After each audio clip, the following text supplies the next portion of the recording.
Thank you for my shirt. Welcome to the Bullhorn Betty Kids Club. Step 1, wake up early, gonna rise with the sun. Step 2, get some good, some food in you. Step 3, think real hard about what you wanna be. Step 4, everybody just do your thing. Wake up, today's gonna be a good day. Wake up, today's gonna be a good day. Wake up, today's gonna be a good day. Wake up, today's gonna be a good day. Wake up, today's gonna be a good day. Wake up, today's gonna be a good day. Wake up, today's gonna be a good day. Wake up, today's gonna be a good day. Yo, set your affirmations, aspirations. I got shit to do, the aftermath of preparation. Good food, good mood, blood in circulation. One step at a time, yeah, that's how you make it. Set a goal you control and the steps you take them. I try to pick one thought, have some concentration. And if I make a mistake, it's called education. I try to do this every day, call it replication. Wake up, today's gonna be a good day. Wake up, today's gonna be a good day. Wake up, today's gonna be a good day. Wake up, today's gonna be a good day. Wake up, today's gonna be a good day. Wake up, today's gonna be a good day. Wake up, today's gonna be a good day. Wake up, today's gonna be a good day. Life ain't easy, yo, I think there's a reason though. Ups and downs, just like every different season, yo. Sometimes I'm high, other times I'm barely breathing, though. I always gotta fight and hide from the demons, yo. Negative thoughts are poison, they rot. Head full of flaws, so here come the clouds. They'll never stop unless I can swap all the bad for the good in my head when I'm lost. Yeah, so I'ma fake it till I make it. Positive thoughts are overtaken, I got patience. One day at a time is how you operate a cadence. A flow, you grow, you show yourself a foundation. Stay away from all the shit that causes temptation. I know that I like to do it cause it's sensation. I live my life in my head like a narration. Don't expect greatness, do my best, man, I'll take it. Wake up, today's gonna be a good day. Wake up, today's gonna be a good day. Wake up, today's gonna be a good day. Wake up, today's gonna be a good day. Wake up, today's gonna be a good day. Wake up, today's gonna be a good day. Wake up, today's gonna be a good day. Wake up, today's gonna be a good day. Wake up early, gonna rise with the sun. Step 2, get some good, some food in you. Step 3, think real hard about what you wanna be. Step 4, everybody just do your thing.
And slid down so we can see a red suitcase right here for law enforcement. And if they're watching and you guys would like to come back here.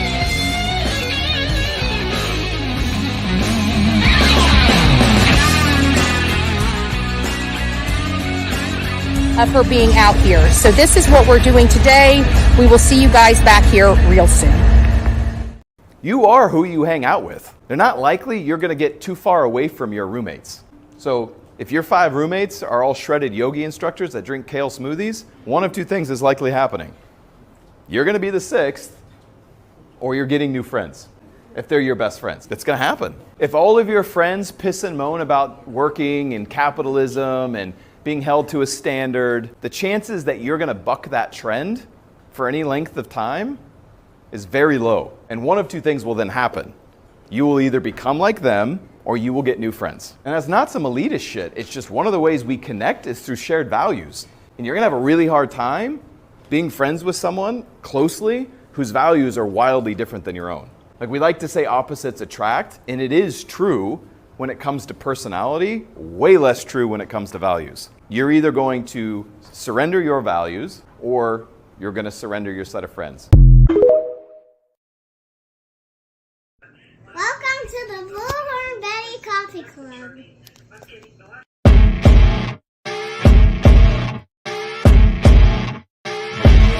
As you wake up in the morning, you want to find the latest, greatest information about criminal cases and have an intuitive conversation about the suspects associated with these cases.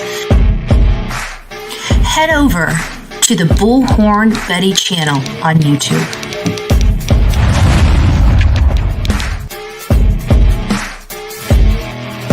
Get breaking news right here on the Bullhorn Betty channel. Welcome to the Bullhorn Betty Coffee Club. Enjoy your stay and enjoy your day.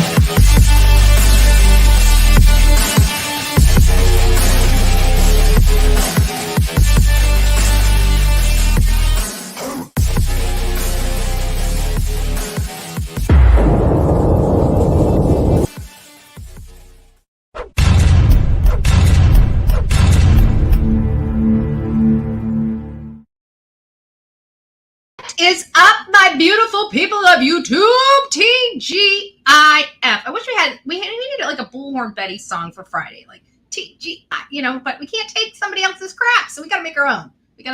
So we're gonna have to figure that out. Maybe we'll do a group, live stream, and we'll all sing TGIF, and we will start making that our Friday banter. Anyways, good morning, everybody. Unicorn 1, Indiana. It's nice to have you here with such a beautiful message. Good morning, BHB chats and wonderful mods. We do have some wonderful mods over here on the Bullhorn Betty channel, so give them a thumbs up yourself. You can put that in the chat, but don't forget to go out and thumb this segment up. Skittles, True Crime, good morning, love. Crafty Chris is in the house. Shannon, good morning. Our resident defense attorney, Mike Stevens, is in the house. Yes. Taya, is that hopefully I said your name right. Good morning. Baby Yoda the trucker. Been a little minute. We are your jam. We are definitely your jam. Good morning. Good morning, Pam. It's nice to see you. We need to get you a Keurig. Look, you know what? This is my CRACK. You know that, right? So I had a little left over in the pot, right? I'm not lying.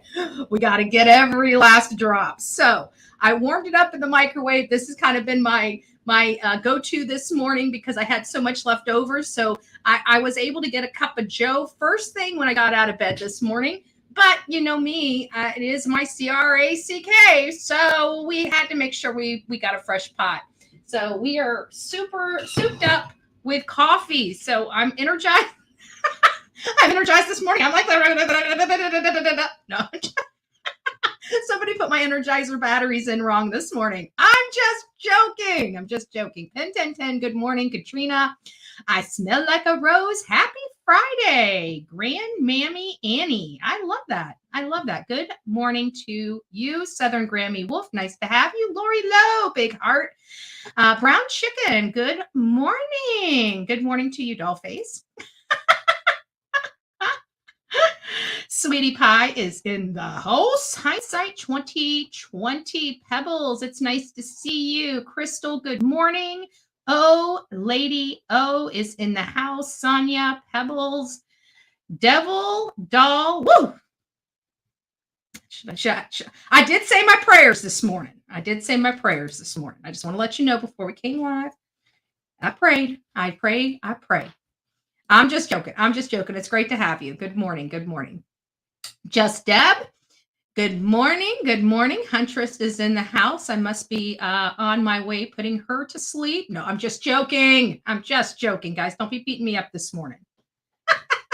Nani, it's nice to have you. Good morning, everyone. Good morning, my beautiful people of YouTube. Okay, we're done coining that phrase. So we've got a lot of stuff to go over this morning. You know me, I always like to redirect, strike force. Nice to have you, Charlotte. Good morning. Love it. I love it. Love it. So we always try to kind of redirect the chat before we get started on all the ugly and disgusting and crazy out there in the real world.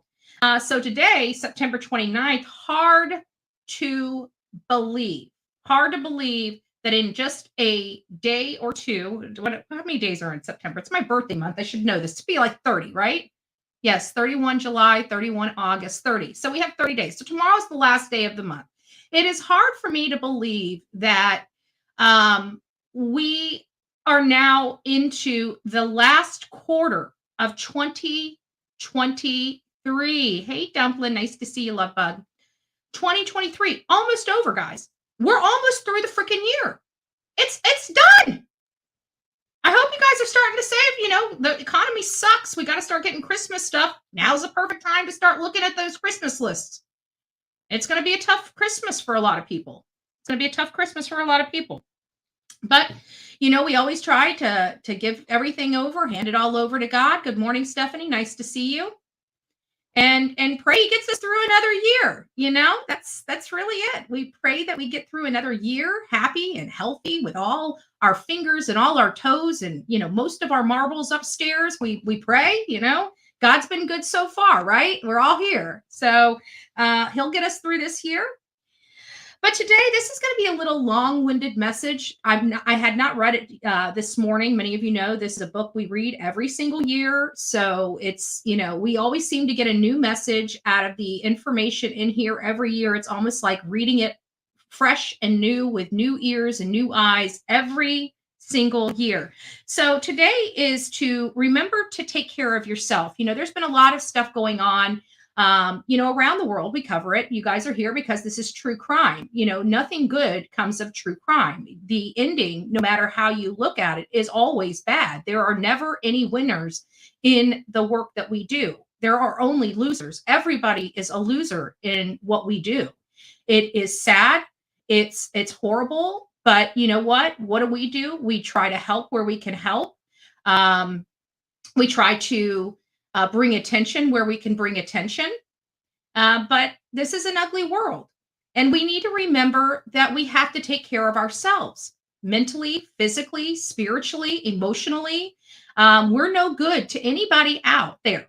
No good. We can't help anybody out there until we are in order ourselves, until our personal house is in order.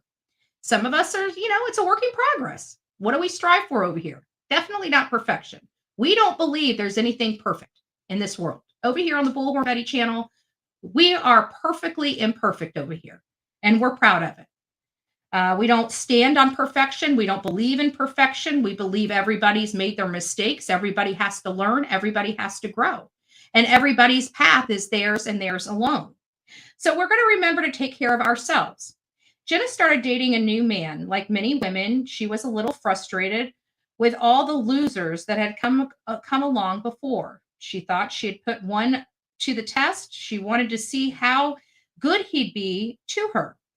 So when he called her up and asked her what she wanted to do, she told him she thought he should take her on a little trip. Hawaii would be nice, she said. I hope they were dating more than just a couple dates, because if this is like a first or second date, like, where's my trip to Hawaii? Like, like if we're going to go on a trip to Hawaii, I'm hoping that she's dating him a little longer than a couple days. That's a pretty expensive date. I'm cheap. What can I say? I'm cheap.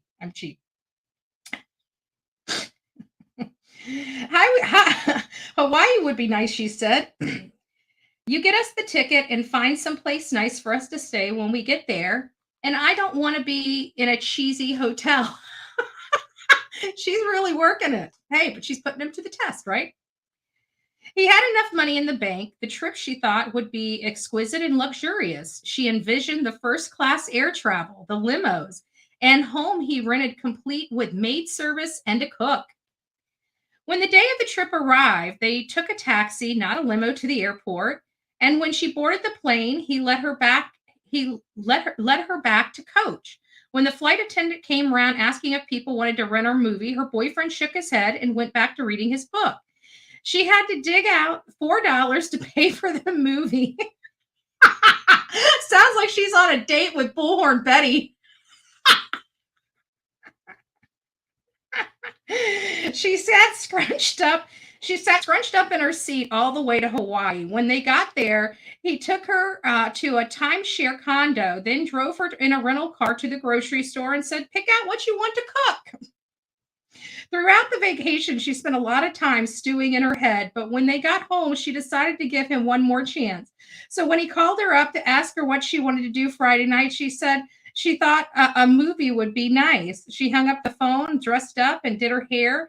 She thought maybe he'd take her to a nice theater. He picked her up, then drove her to the nearest Blockbuster. Go in and pick out whatever video you'd like to rent, he said. Do you want to watch it at your place or mine? The moral of this story is twofold and simple. The first lesson is if you know exactly what you want, you need to spell it out clearly.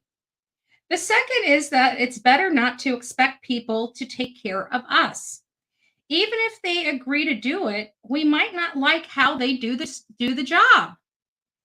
While it's nice to have people that love us and do things for us, it's better to plan on taking care of ourselves. God help me remember that it's my job to take care of myself and myself alone. So there you go. I hope that was a good reading. I'm sure everybody sounds like husband material. Mike, you must be one of those cheap guys, huh?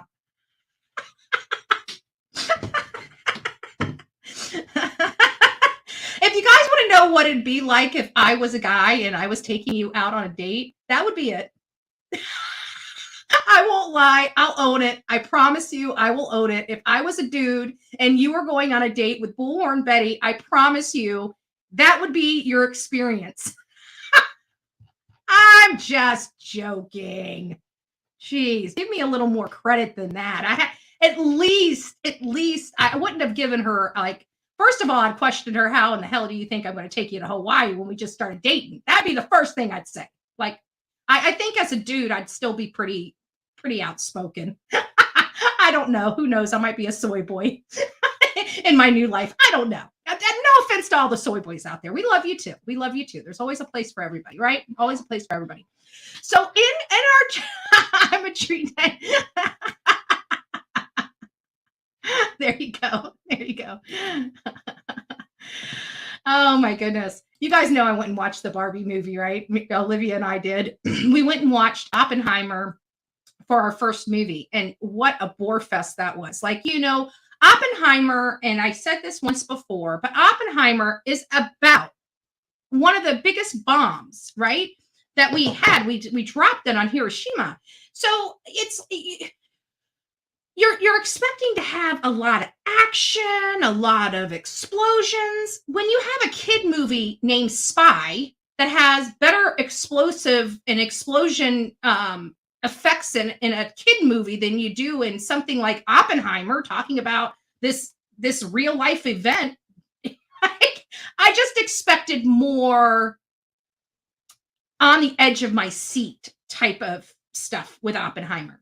But since it was a crap movie, I mean, it had a lot of A-lister people in it. And I'm sure they acted well, and maybe there are people that, oh, yeah, you did a great job. You did a great. I'm telling you, it was a bore fest. I thought it was horrible. I sat in the seat and I could not wait to get out of that movie theater. Oppenheimer sucked for me. And I'm sorry, I'm not into all that sci-fi stuff. So I don't like movies that are fake. Like for me, when it comes to movies, I like real plot lines. You know, I don't like fantasy. I'm not a fantasy type of person. I don't think that, you know, we need to be imagining people with superhuman power. I think that's probably part of the problem because none of us have it, right? Everybody thinks everybody has the superhuman power that none of us possess. I digress. But I like real type of based, even if it's fictional, I like it based on, you know, like reality. I guess I like to live in the world of reality. There we go. Okay, that's the truth of it. That's probably why I don't like the fantasy crap. I don't like it. I'm not a Twilight person. I'm not into to stuff like that. But I know there's a lot of people that are. But here's the problem: is that I just feel like Hollywood, for me personally, then we'll get over to true crime. I feel like Hollywood has just made just about everything about alter reality or fantasy, that they have taken the large segment of the population like me that doesn't watch it. It doesn't entertain me. It's not entertaining for me, for my brain type. It's not entertaining. So you've removed all these people that don't like those movies from the movie theaters. The movie theaters are suffering. The movie stars, they're suffering. There's a whole new dynamic going on, that's being realized in internet and stuff. We're just not doing the things that we once did. Before we had TV, we were forced to watch TV. It was the only entertainment because there was nothing else. It was either that, go to a drive-in movie, or go into a movie theater. That's really what we had. Okay. We have internet now, which has helped a lot of different things. We have, substantial improvements in the internet infrastructure that provides us a lot quicker and better broadband and fast, high-speed internet. So didn't like Barbie. So you didn't know. I actually, and then I'll get back to your comment on this, but it's twofold. So I want to explain it a little bit. But what was I just talking about? I forgot. Where was I going with it? Oh, well, I'll answer your question. So Barbie, I liked the messaging kind of behind Barbie, what she was designed for, what she stood for. My only beef, I guess, is what I would say is I thought that the actors that were portraying Barbie and Ken were entirely too old. I'm a Gosling fan. I like him, but he was not right for that part, in my opinion. Was his acting good? Yes, it was good. But I just thought he was entirely too old. And maybe that was the point because, Barbie and Ken are old. I don't know, but I was expecting kind of, and not only that, but the storyline behind it and how they were acting was a lot more juvenile than they are. So I really, Devil Doll, the Barbie, the movie, on National Cinema Day or National something day, I can't remember. Olivia and I went and watched it. We just wanted something stupid and goofy to watch. But we thought it would be really good. We knew it was going to be better than Oppenheimer. I will tell you, Barbie was much better than Oppenheimer, personally speaking. But I just thought that the characters were aged entirely too much for the storyline. I think that's probably the best way I can put it. Either way, but I forgot what I was saying prior to that. I'm sure it was about I know what I was saying, the high-speed internet and everything like that. So everything's coming, everything's a little bit different. Now we're on streaming services. So I kind of have a funny feeling this is going to really impact our movie theaters quite a bit. So if you guys like movie theaters, you need to start having, going to your movie theater like once a month or maybe once every 2 weeks or something and support your local movie theater, because what you're going to start seeing happening, and you're already seeing it happening, is these movie companies are making movies, but they're putting them out on streaming services like Amazon, like Netflix, Paramount, Discovery Channel, all these things that people have to pay for a service to watch. And you're going to start seeing that more and more as we're moving forward into the future. And all these things that we did, like cable, mainstream media, the theaters, these are all becoming extinct. They're going to hold on as long as they can. But I'm just cautioning you, if you like your local movie theater, start supporting it, because if the community doesn't support it, it will eventually go away. I'm seeing it. I'm reading about it. I read all this financial stuff. I see, how our country and our economy is going. And the bottom line is people are not, their expenses are much higher than what they're bringing in. And so there's got to be a lot of cuts. People can't afford $200 a month to have internet and phone service. They can afford to have, a $70 a month internet plan and a couple, like Amazon Prime or Netflix or Hulu or something like that to help them through. But people can't afford to pay for cable anymore. Everything's expensive. The last time I went to, let me put this in perspective. The last time I went to the movie theater, my ticket cost me $12. I can't remember when I spent, I don't go to movie theaters often, so I'm not going to complain about the ticket price, but $12, okay, it's no big deal. But for a popcorn and a drink, it cost me $28. $28 for me. I mean, granted, I get the large popcorn and the large drink, and, I can't remember if I got candy or something, but I pay $100 for both. Yeah, lemon drop, exactly. Like it's getting ridiculously high to go out anywhere. That's why people are, and then of course with COVID, it kind of, whipped us into shape to stay our butts at home, right? Like they just didn't want us moving about. They still don't. They want to cram us all into these, I digress. This is going to go into a totally different conversation, but it's still, I mean, everything's just becoming very costly, but it is going to go away. So if you guys like those things, you need to be supporting those things. Tell your friends, everybody. If you like your local theaters, get down to your local theaters. Start going out once a month, once every 2 months, just whatever you can afford. And keep those movie theaters alive. Otherwise, it's just like the drive-ins. Think about how much we long to go to a drive-in. I don't know about you. Put one in the chat if you miss drive-ins. I was a young girl when drive-ins were a thing, before they took the last 2 drive-ins locally around me. But I always enjoyed it, having that box on your window and having the biggest screen you could ever see, and you could literally either back your pickup truck in and just lay in the back and just watch and watch the movie and hang out with your friends. So if mom and dad wanted to go watch a movie, you didn't even have to bother them. You could be on the back of the car, just chilling with your friends, eating popcorn or eating a hot dog and just enjoying yourself. All of that went away. I long for that. Like I would love to go out and just be at a drive-in. They're gone because when movie theaters came around, they were the new thing, and we all wanted to go into the air-conditioned, no bugs buildings, and now we drove our drive-ins out of business, and now we all long to go back to the old days of just sitting out in the car and chilling, and we can't do that. I'm sure pregnancies went down quite a bit. I need to stop. But you guys get what I'm saying. And so if you guys do like our movie theaters, please consider starting to support them. I know many of you might be just like me and haven't even been to a movie theater in years. I can tell you I'm seeing this as becoming a trend. So I have been personally supporting my local movie theaters, even though I don't really like going to movies. It's not a thing.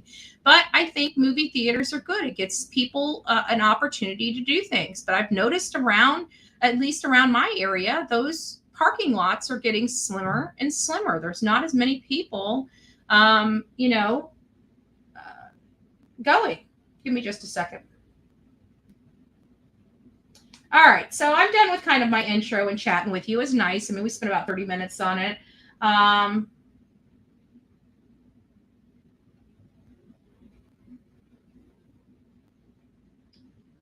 Okay, all right, I'll have to get back to that one. So we'll just get on. So here's the latest and greatest. This is a real dirt bag right here. I don't know if you guys remember this. I think we talked about him briefly on one of my earlier lives. It was several months ago that this dude here was arrested. But what brought my attention to this case was not that he was just arrested. It was the reason he was arrested. He's arrested for murder. He was arrested for first degree. They've since reduced that down to second degree. But this is a guy that was responsible for his 6-month-old child. Okay? Douchebag. This is what I think of when I think of all these people that play these video games and sci-fi and bully online. This is kind of what I think I see, but I'm not trying to poke fun, but, this is what I see. So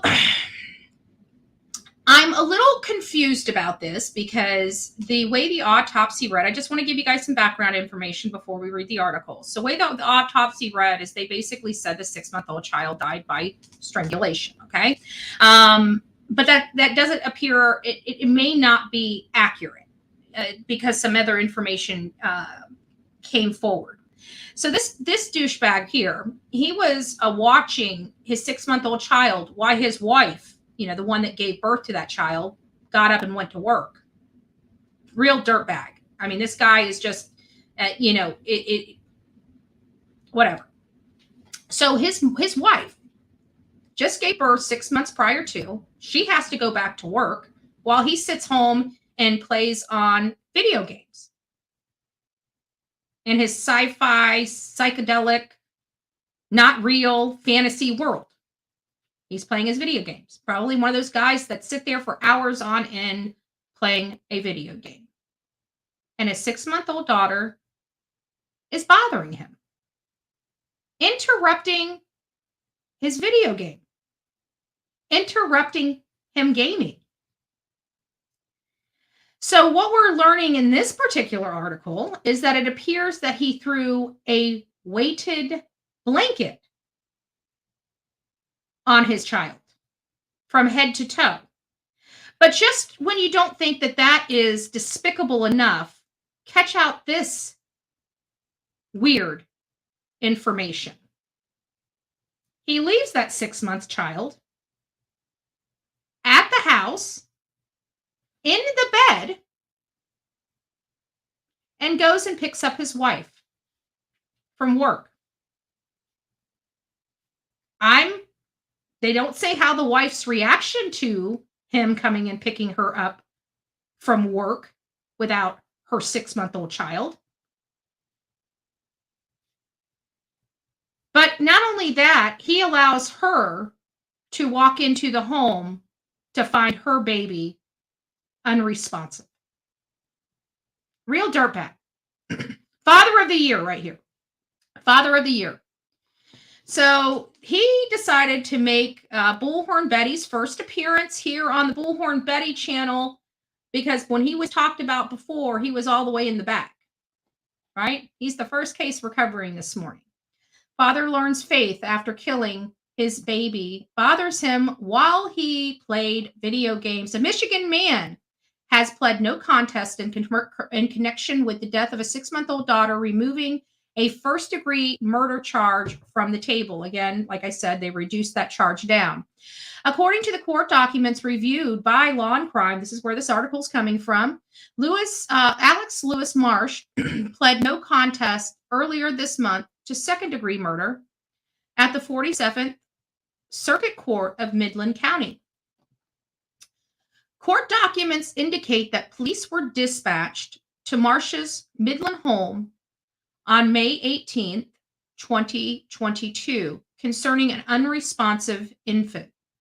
Officers noted that the child was deceased upon arrival and had bloody discharge around her body inside the crib.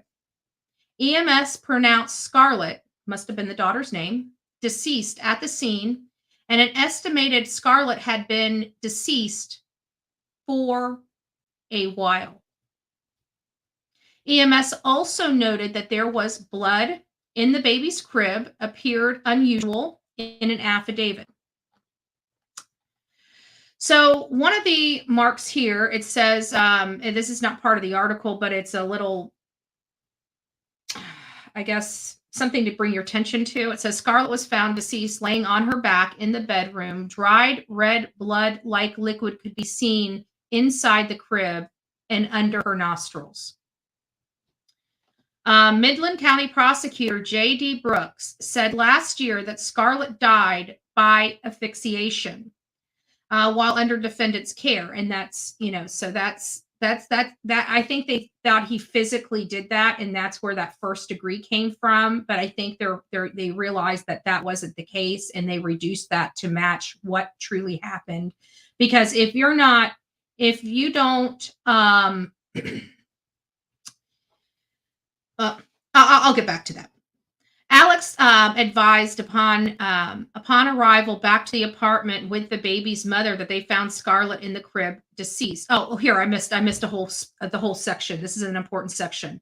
Marshall initially claimed that he rocked the baby to sleep and checked on her about an hour later, and she was fine. That's what he told the law enforcement officers. He said he left.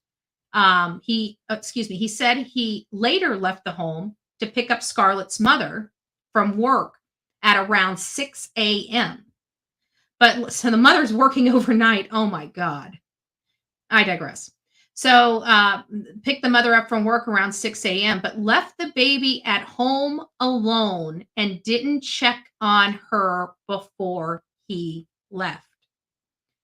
Alex said upon arrival back to the apartment with the baby's mother, they found Scarlett in her crib, deceased, the affidavit said.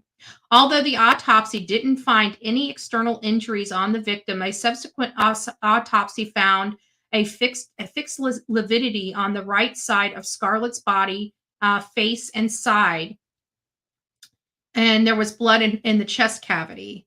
Alex then admitted Scarlett was crying and that he threw a large gray blanket, adult heavy blanket, over the top of Scarlett's crib and over her entire body. Midland Chief Assistant Prosecutor Ati Dusso, I think is the pronunciation, I could be wrong, said last year that Marsh had been playing video games and became upset when the baby interrupted him. He didn't like to use the baby monitor because it annoyed him.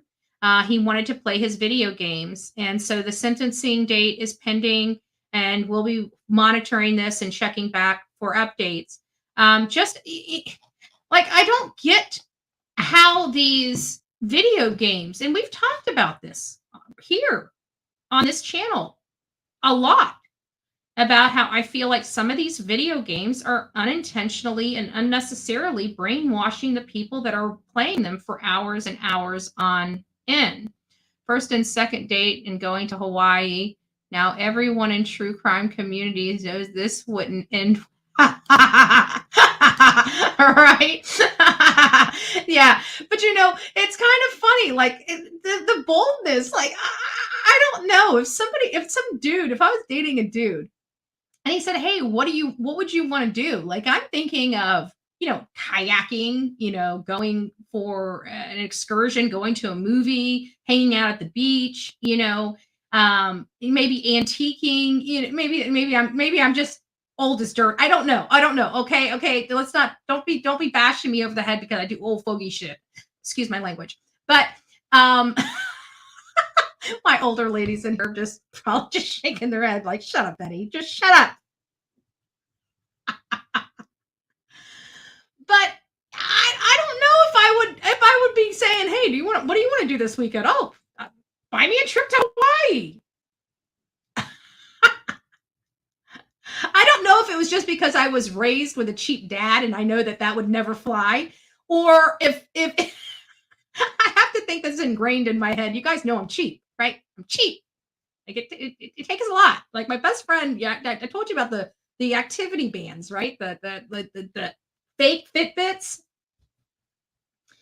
And we were working out. I went to my real estate job, and then on my way home, it went literally right by my best friend's house. So it was amazing. So every day after work, I was able to go over there. Her and I were able to work out together, go for our walks, go do our stuff.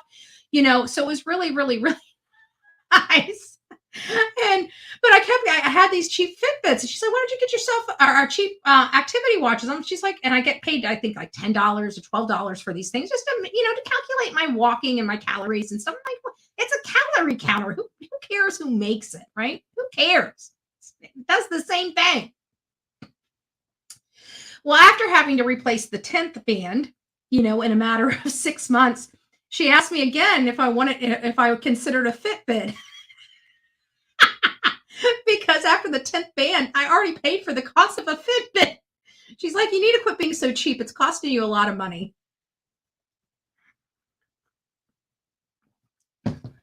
I believe it. I do believe that these video games are changing these kids' brains. So, I mean, if nothing more, at least we're bringing this up here.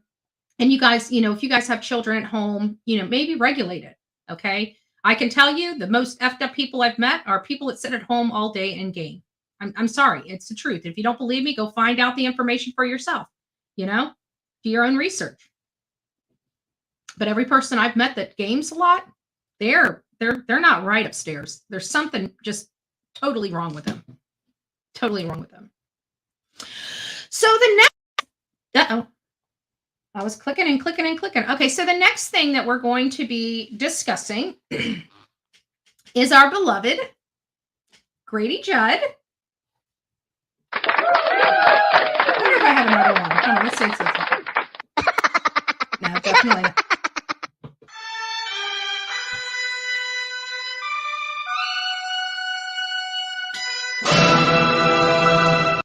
Okay, now we're going to get to Grady Judd.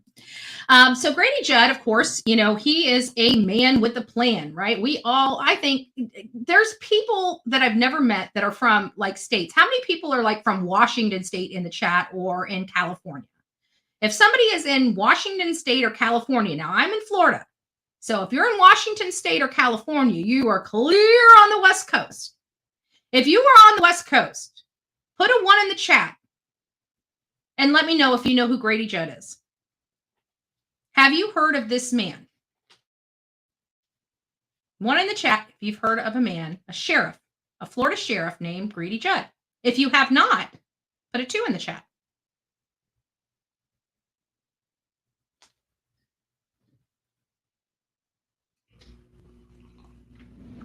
Mab would know. What would Mab know? Is Mab in here? If I didn't, I hope I didn't miss him. I haven't seen him talking.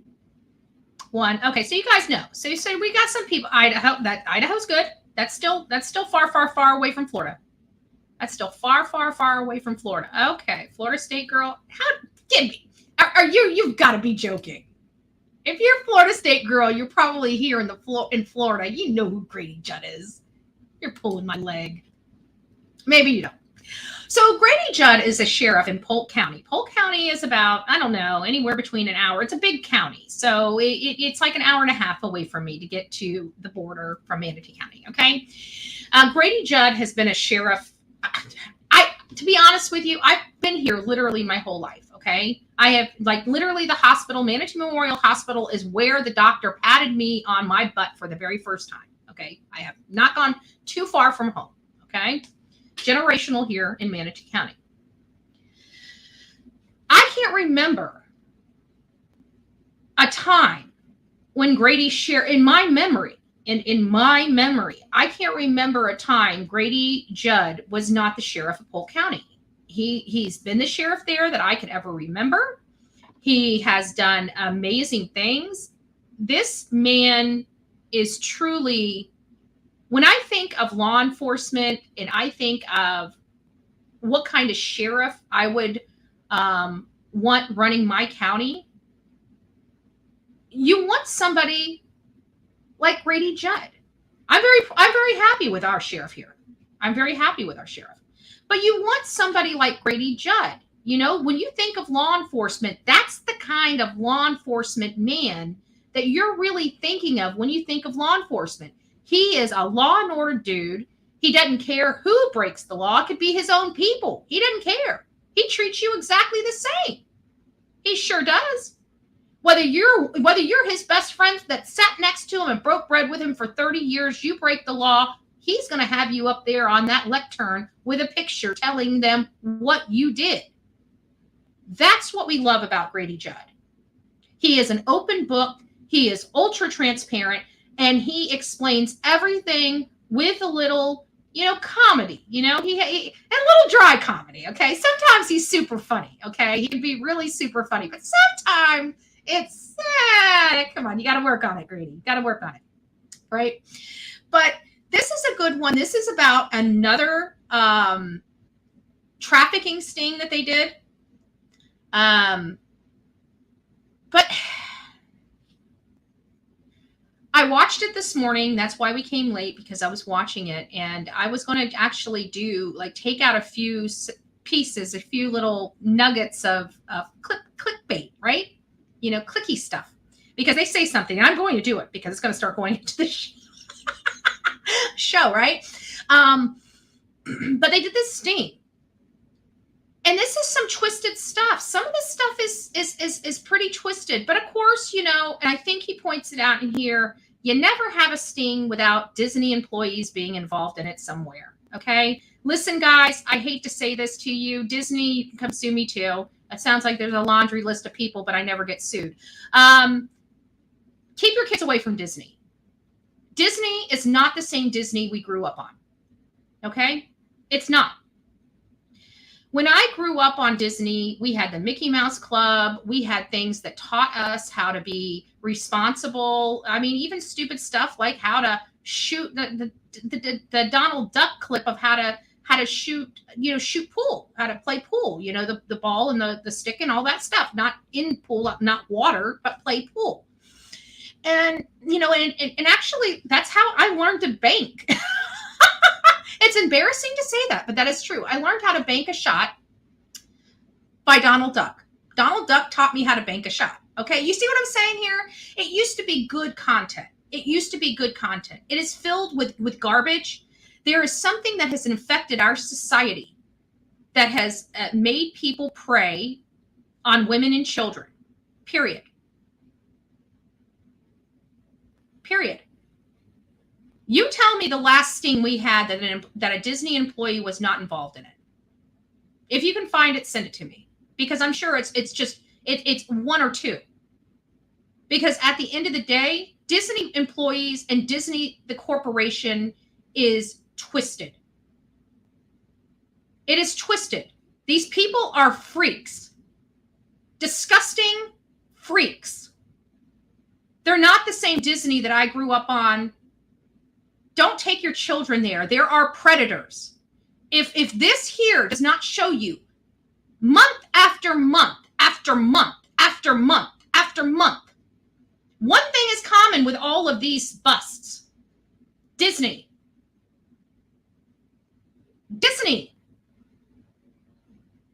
All the faces change. Even the people that are not affiliated with Disney or affiliated with other things, those faces change. But one thing we hear each and every time one of these events are done, we hear Disney, Disney, Disney, Disney, Disney. I'm tired of it. They're preying on our children, and they got twisted people working for them. This is not a safe place for your children. Okay? And if people want to know why I've protested Disney, it's because of this nonsense right here. Let's listen. Some twisted stuff. Now just stick around. Stick around, because this is Grady Judd. It's long-winded. It's 45 minutes. And then we'll get on to, let's just get to some of it. Oh, I'm going to go with the very first one, because I think it's very, very important that we hear this, because it is a shocker.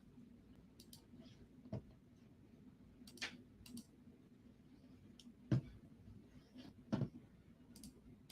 the union, and for a lot of victims, it is a border crisis.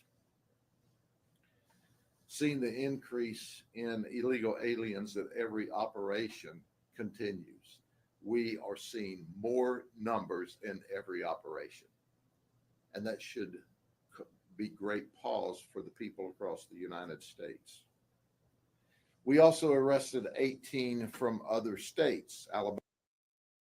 And I want to make sure that we know that we've discussed this, right? We discussed this whole thing. We just had a conversation a few days ago about the children in Ohio disappearing, right? At alarming numbers. And I said, well, here's the issue. I looked into it, and our numbers across this country in all of our states are sickening high. And I brought up the fact that our border is wide open. And yes, we do believe that there are people coming in here for a better life. We understand that. But the problem with an open border and not checking the people that are coming across it is the fact that we're letting evil people come across our border as well. And those evil people, it only takes one evil person to do major, major damage. Sound of Freedom. We know that they were picking up kids off the sides of the road all over this world and bringing them, some of them, back here to our country, to our states, for our twisted, sick people. And then we find out that these kids are missing, and we wonder, are our kids being plucked off this street as well? And this is a point. And here we have the America's sheriff here, Grady Judd, talking about how open our borders are and how this increase of HT and ST is happening. And we can all agree we're over it. We want to protect these people. We don't want them forced over to our country to become that kind of slave. We value them better than that. We want them to have dignity and respect and hold their head up high. There's a problem here. We're seeing it in real life. We have another creator out there on the border watching this as we speak, as we're playing this. It's got to stop. Our bleeding hearts are jeopardizing our well-being and our children's well-being. We have to protect ourselves before we can help someone else. And this idea that these people are just coming here for a great life, some of them are. Some of them are coming out of some really horrible conditions. They're running to have a life.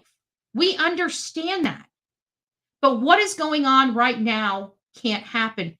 These people are being forced over here to do this kind of work, folks. They're not wanting to come over here willingly. The last one, we had people from Cuba forced over here to work this profession.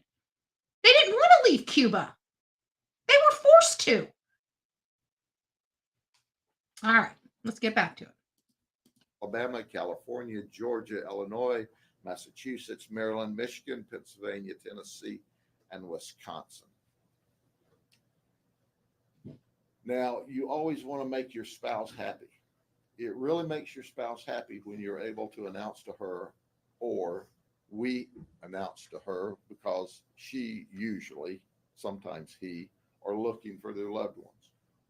41 of these folks were married. That's right.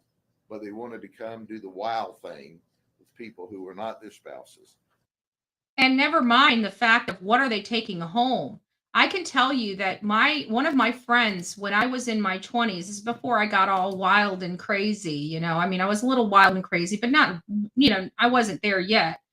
And she was going to school to become an RN. And one of her requirements was she's got to, work under the direction of another nurse. And so she was put out at our jail here in Manatee County. It's, out east, well, northeast, whatever. Anyways, she was out there, and these prostitutes would come in, and at this time, and this was back in early 2000, she said it was about 75% of the girls that were coming in there or higher that had tested positive for HIV or other sexually transmitted diseases. So these people are going here, and they're not just putting themselves at risk. They're putting their wives at risk. They're putting their children at risk. So this is very risky, high risk behavior. Never mind if you meet the wrong person that doesn't want to do that with you and it just wants to rob you. Now you're in a whole different type of situation and element. So, guys, this is not how you get it. I'm sorry. It would be embarrassing for me. If you got to pay for it, I'm sorry. That has to be pretty embarrassing for a man to have to acknowledge that he's got to pay for it because he doesn't have the game to get it himself. Sorry, not sorry.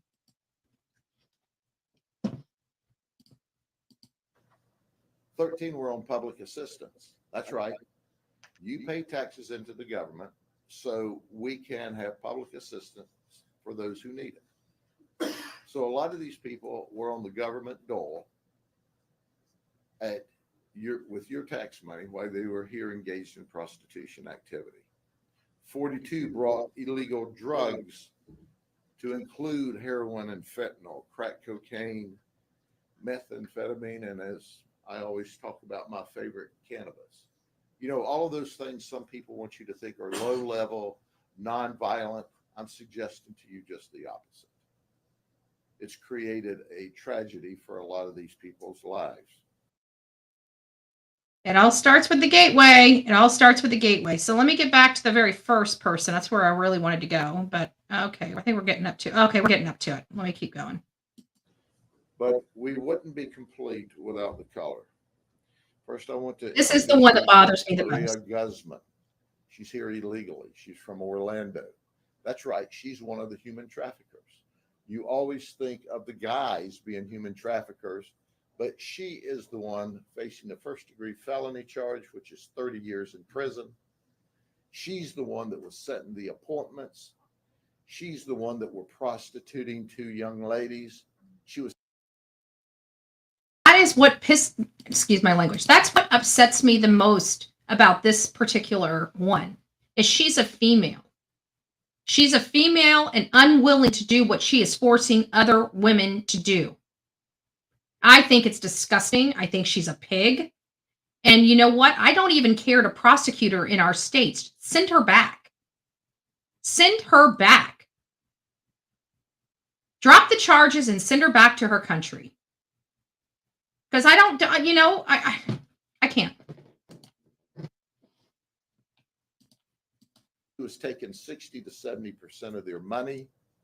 She first met them online when she said, "Hey, I'm looking for someone to work construction in the Orlando area," where the victims had met. The two victims had met at the border crossing in ICE custody, and they had gone to Minnesota.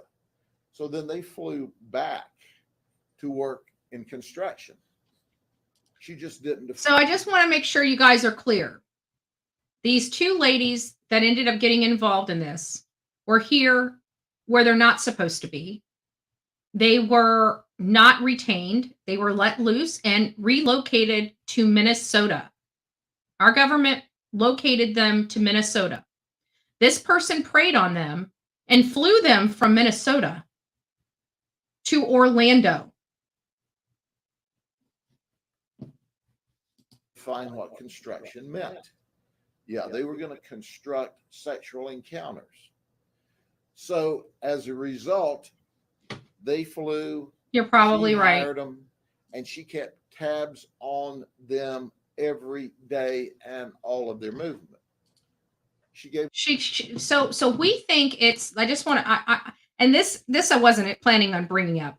So law enforcement thinks it's not good to monitor and follow and watch someone and even do it. Let's listen to this again. It does sound pretty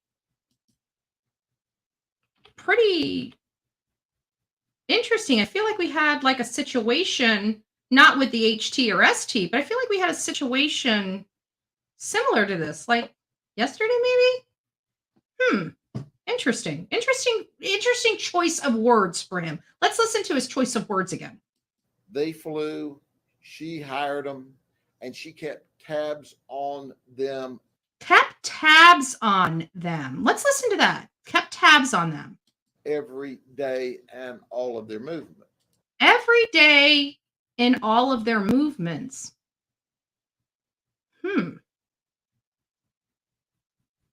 They weren't protesting in the street, sir? Oh, they weren't protesting on public property. Oh, they were keeping tabs and monitoring their every move. That just sounds so deja vu-y, doesn't it? Feels like deja vu. Interesting. Interesting choice of words. I just thought it was interesting. She gave them Wednesdays off, but she still followed them and kept track of them on Wednesdays as well. Interesting. So at the end of the day, when we think of human traffickers, they're not always guys. Sometimes they're women. And then the second human trafficker that we've charged is from Chicago. Did I mention to you that he's here illegally? That's right. Again, you know, I don't want to get on a political drumbeat here, but it's starting to become something that we can't ignore anymore. I don't know how many people are noticing that we're having a housing crisis. Like, where are all the houses going? Why is every community so inflated? Is it because, I mean, think about it. All these people coming over here from these other countries, what's the first thing they get? Government assistance. So now we're just letting them come over. The first thing that they're given is government assistance. That means we're paying for them. And then they're just transported anywhere in the country as possible. And this is the kind of conduct that we get from some of them. Preying on the people here that's giving them an opportunity for a new life and having them do horrible things with their bodies. This is not okay. I don't know anybody in the true crime sector that thinks that this should be okay behavior. To me, this is not okay. We have a huge problem. We all need to acknowledge it. I'm sorry. We need to. Everybody else is.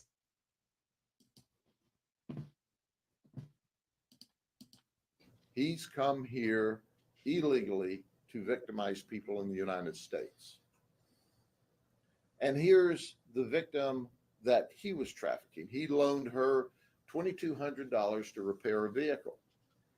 And here's the gimmick. He's about to explain how some of these girls get sucked into this life right here. And it's not even drug related. And she didn't have the money to pay it back. So he said, "You'll have to do prostitution." He set up all the appointments. He made arrangements for transportation. And he was taking 60 to 70% of the money once again. Keep in mind that he was not only here illegally, but he set this woman up.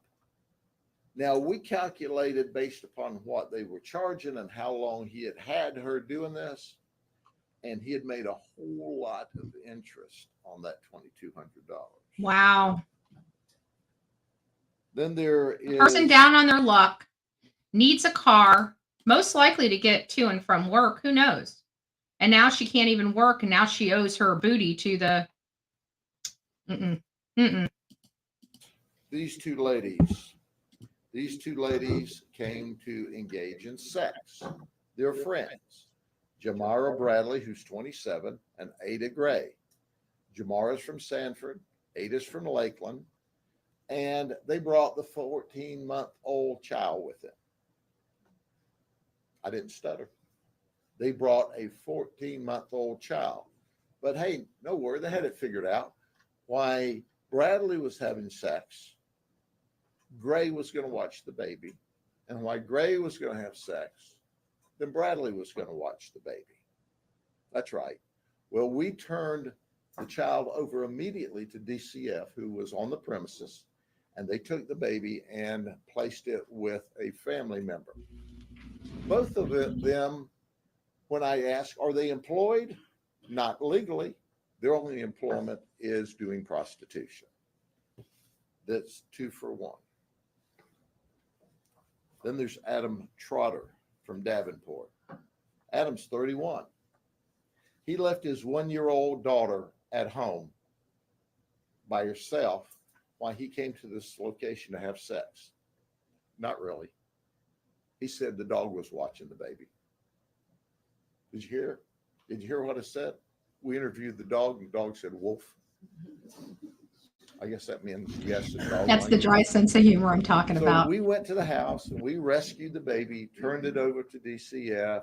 DCF immediately made sure the baby had services.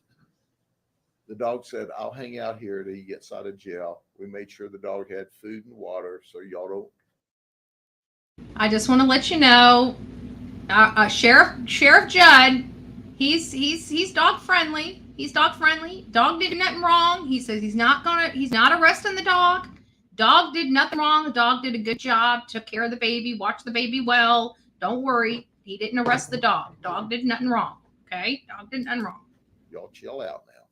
We didn't see any need to put the dog in dog jail, okay? David Green's from Massachusetts. He's an air conditioner contractor. And he's a special kind of guy. He's 42 years of age. All these people are dirtbags. And she lives in South Florida. But David, being the kind of wonderful dad he is, flew to South Florida to pick up his daughter because he wanted to celebrate her 15th birthday. So he brought her up to the attractions and promptly left her in the room while he went out to have sex. Here you go, daughter. You enjoyed television in a motel room in Central Florida. Dad's going to be gone for a while. So for his daughter's birthday, he celebrated by wanting to have sex. Now, we call ex-mom. Another Father of the Year award. Ex-spouses are sometimes difficult anyway. To say that she was angry would be an understatement. But she came and picked up the 15-year-old. Well, I'd like to wish the 15-year-old a happy birthday. For her birthday, we arrested her dad and put him in the jail. So that's where he spent. That's got to be awful. Weekend. Then there's Russell Rogers from Winter Haven. This is a now photo, okay? This is a photo of him in the county jail. He came to have sex. You want to see a before photo? This is Russ Rogers, the athletic director at Vanguard School. And he also is a teacher at Auburndale High School Real Academy. He's married. He's got 3 children. Now, we've arrested him, right? He's in custody, and he says, hey, dudes, y'all got to hurry up. And we go, why? He said, well, it's my wife and daughter. What about them? Well, they're arriving at the airport in Orlando. I got to go get them. Uh-oh. He said, hey, coach, you fumbled that one because you're going to be in jail, and we're going to have to get them a ride home because you're not going to make it. And I guarantee Grady gave them a ride home. Head coach of some football teams, not only in Florida, but in other areas. And he currently is not a head football coach, but a coach at Vanguard and Auburndale High. Now, here's the interesting part. Not only did he negotiate to have sex, he negotiated to have sex with a lady without protection. And then he's going to go home to his wife. We know historically, a lot of these ladies have STDs. So was that a welcome home gift that he potentially could have given to his wife? This dude now is coaching in the county jail. I can't believe that we'd want somebody like this around our children. Oh, there's a whole group of people here on YouTube that would. Then we have James Williams from Atlanta. He's a big time Miami Dolphin fan. And of course, he was elated. I think Miami won by 70 to almost nothing. This is going to bother you guys. So he flew from Miami to Orlando. He decided that before he went back to Atlanta, where he lived, don't know why he made a stop here, that he would engage a lady for prostitution. Did I mention that he's the CEO of a disaster recovery business headquartered in California? And he showed up with cocaine, but he didn't just show up with cocaine. He had like his Miami Dolphins shirt and hat. He was celebrating the victory. Well, we celebrated the Dolphin victory too with his arrest. He went to the county jail, and no, he didn't get to keep the Dolphin shirt in the county jail. And then there's Stephen Borston from California. Disney's about to be coming up. For Paradise Valley Estates, a retirement community in California in the Sacramento area. You know what he said? He was bold. He said, this is unfair. It's not against the law. I always like it when they know the law better than we do. It's not against the law to cheat on your wife. So he came here all the way from California to cheat on his wife, but he paid money to cheat on his wife. It's called prostitution. So we had to educate him as to the laws of the state of Florida. So he went to jail. I wonder if he took some of, being the CFO, if he took any of the Paradise Valley Estates retirement fund money to have this trip down here where he wanted to cheat on his wife, which wasn't illegal, so he thought. Maybe in California it works like that. But newsflash, he wasn't in California. Then there's Kenneth Green from Davenport. He works for Disney. He's a training coordinator. What would an op be? Here we If go. you didn't arrest somebody that was employed by Disney. Then there's Marquise Nixon. Newsflash, he works for Disney. He works in security. And then there's Carlos Rope from Davenport. Newsflash, he works for Disney. He's a custodian. He's married. You know, I don't know what his wife thought about it, but Disney wasn't happy. Newsflash, Zachary Vu works at the Swan Hotel at Disney. The Swan is a separate entity, but it's on Disney property. Then there was William Tu. So we had William Tu and William Vu. He's a surgical tech. Came to the op after working as a DJ at a high school homecoming dance. More news. Look at this face. Don't have him around your kids being a DJ at high school dances. And I don't know where he was a surgical tech, but if you're laying on the gurney and you look up and you see this dude, grab your split tail gown and run. Come back later for your operation.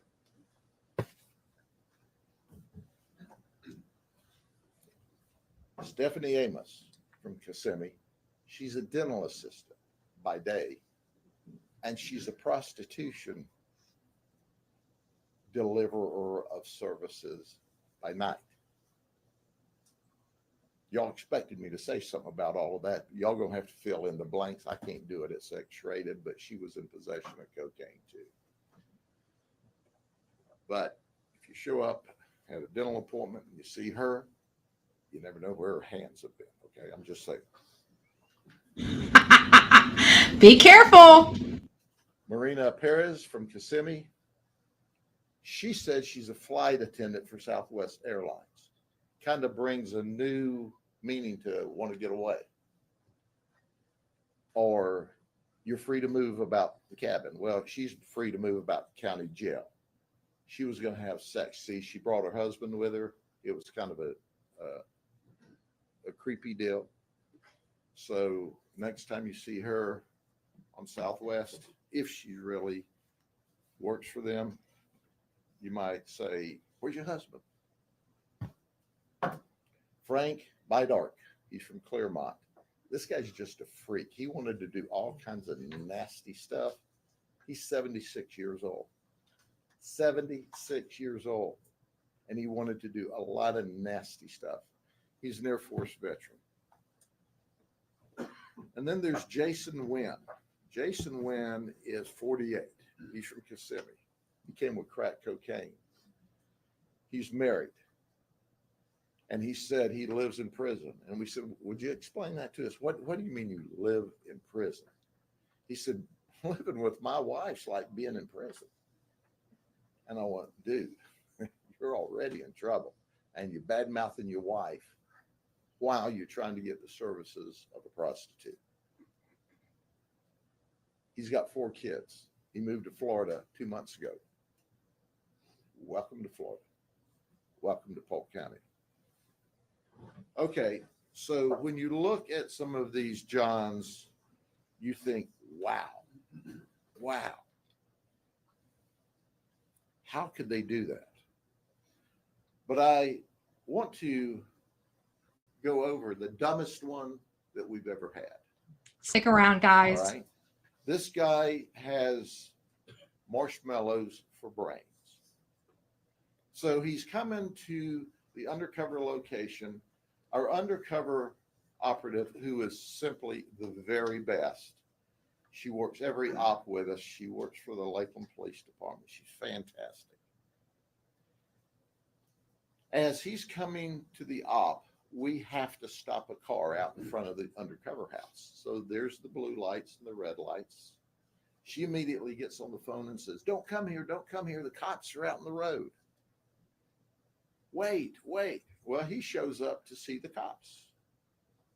And she texted him and said, "The cops are clear." He said, "Yeah, I know." What were they doing? And she said, "Well, there's a warrant." "Well, how do you know there's a warrant?" "Well, I'm curious. I ran out there and heard one cop tell the other, there's a warrant." So he pulls down at the end of the road and watches another guy come into the undercover op. And he says, "Who's that guy going in there?" She said, "That's my brother. Don't worry about it." And in a few minutes, a female goes in.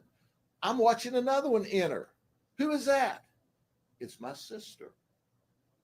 Don't worry about it. Just wait. I'm busy." In a few minutes, the undercover op texts him, "Come on in. I'm ready." You can't make this stuff up. The dude went in. He showed up. Did you hear me? Did you hear what I said? This guy, after watching the cops in the street and watching a guy go in, a girl go in and not come out, he showed up.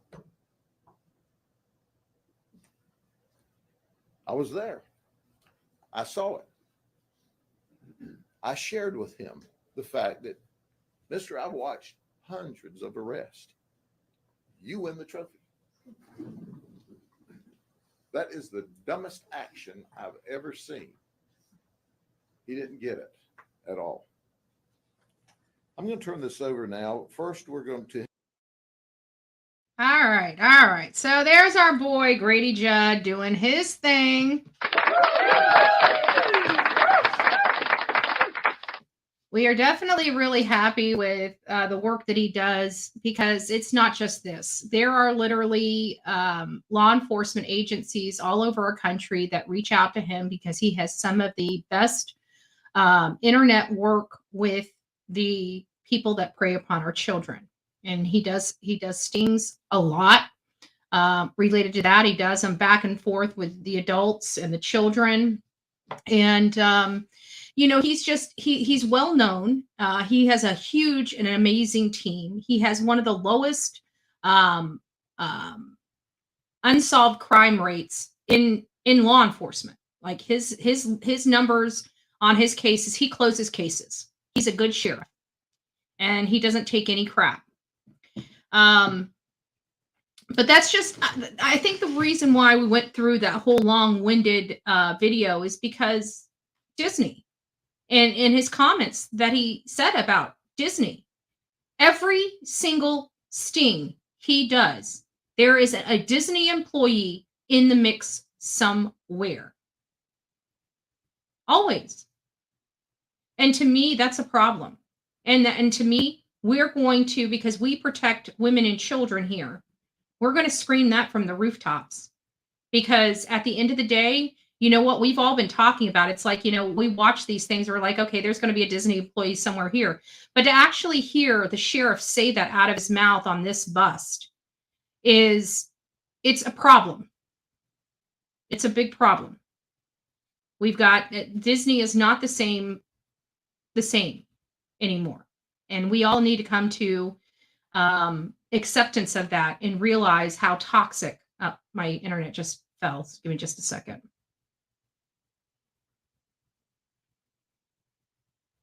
It's coming back up now. Give me just a second. But for us to have this almost every single time, there is a culture at Disney that is allowing this to be okay for their employees, or them turning the other cheek. This is so overwhelming that we've been watching it for years. And every time, we don't hear any other. Sorry, the internet just went down again. Sorry about that, guys. We're going to have some issues as we round into the second hour. But there we go. But the one company we hear, we don't have the same, like even that guy from California that has that, disaster relief company and stuff like that. We don't hear that disaster relief company every single, what do they call these things? Investigations they do. Right? But we do hear one company name every single time. Every single time. And that name is Disney employee. Disney employee. Employed by Disney. Employed by Disney. Disney employee. Employed by Disney. Employed by Disney. Every last one of them. Enough's enough. Don't take your kids to Disney. Something could happen to them. Something could happen to them. All right, typically, oh shoot, I didn't mean to stop sharing that. Dad burn it. I always hit the wrong button. Sorry, guys. Give me just a second. Which one's this one? Remains. This over here. There we go. Okay.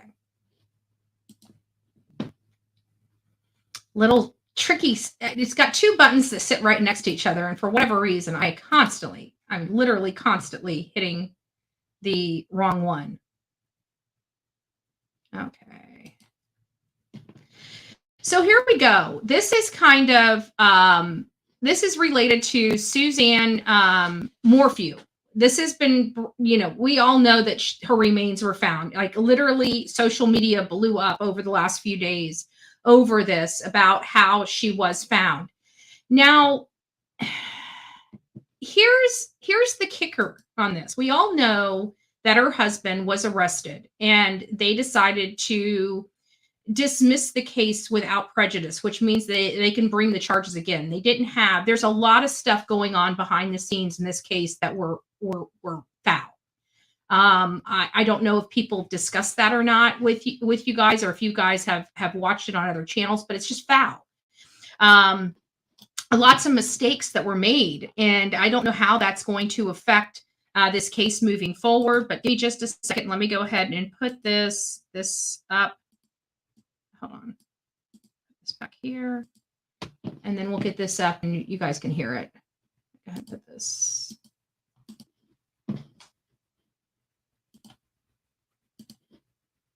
Her remains have finally been found 3 years after the mother of two disappeared.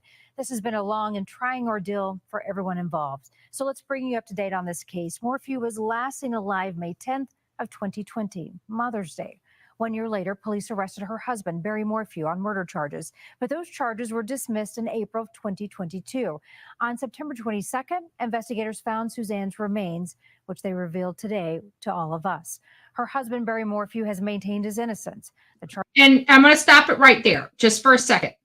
So he's maintained his innocence. So what we learned, I know many of you guys have followed this case probably closer than I have. So some of you guys might have more information about this. But what I've learned and what I remember from when I did touch this is that a neighbor on Mother's Day did see her physically ride off on her bicycle. So we do have somebody that actually saw her with their eyeballs leave the house on her bicycle. Her bicycle was found, but she was not.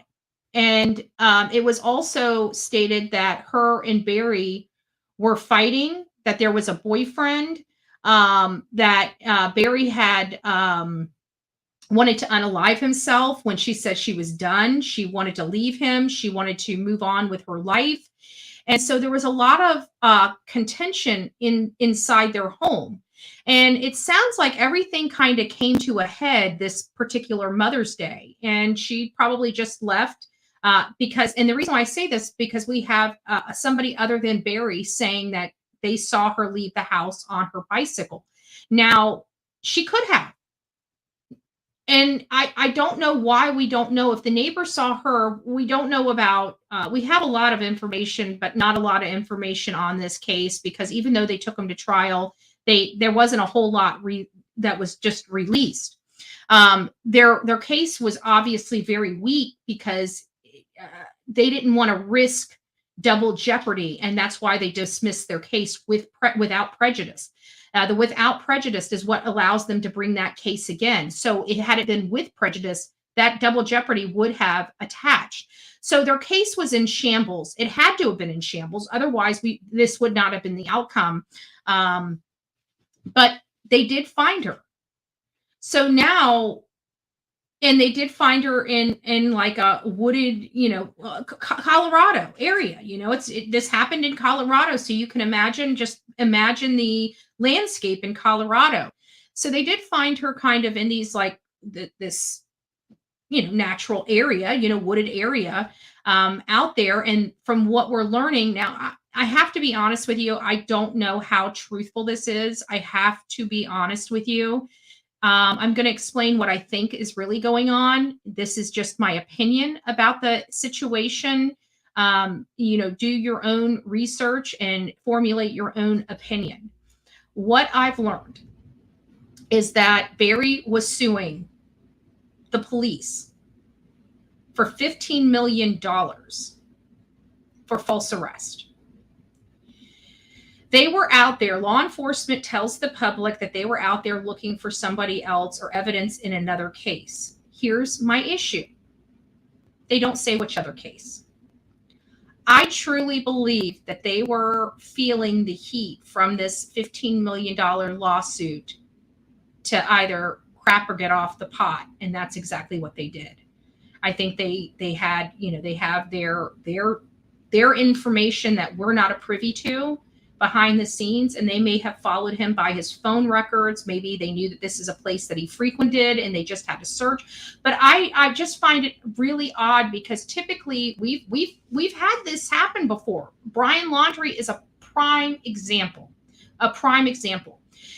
When they were searching for Bryan Laundrie, they were looking on the Appalachian Mountains. Remember that? And they found a lot of people that weren't Bryan Laundrie on the Appalachian Mountain, bones and remains of other people. They were able to solve cases. But you know what they came out and said? They came out and told us while we were searching for Bryan Laundrie, we came across remains. So when I hear this story about law enforcement being out there searching for another matter, but you don't tell us what that other matter is, it just seems like they're saying that they just stumbled across it. But I don't know if I wholly believe that. I'm not there. So, how can I say one way or another? I can't. That's just my theory. It's just something that seems to me to make better sense of the information. I just don't know. There's just something with me. And as soon as I read the article, the first thing that came to my mind is it just didn't seem realistic that they were out there for another case. What other case? That's like to have that many law enforcement. Like you'd think that it would be somebody that they believe is gone. To have multiple law enforcement out there searching an area for evidence. Usually if it's a smaller case, you only need one or two agents out there. It sounded like this was a little bit more involved than one or two agents. So it just doesn't, it's not sitting well with me with their explanation. I don't want to call them liars because again, I'm not there. I don't know one way or another. It just, to me, when I hear it, it doesn't compute. It doesn't compute as accurate. It doesn't make sense. So that's kind of where I'm at with that. Charges against him dropped just days before he was scheduled to stand trial. Prosecutors said that they did not have enough evidence to move forward, but they can still charge him again. Your reporter in the mountains, Spencer Wilson, joins us live now from Salida, where she was first reported missing. Spencer. Karen, no arrests were made today after the El Paso County coroner did identify that body as Suzanne Morphew. Right now, investigators say they are more focused on the questions that this new discovery brings up. The search for Suzanne captured the nation's attention. A mother who seemingly vanished on a bike ride in 2020. Her husband, Barry Morphew, saying he believed that she was abducted. Do whatever it takes to bring you back.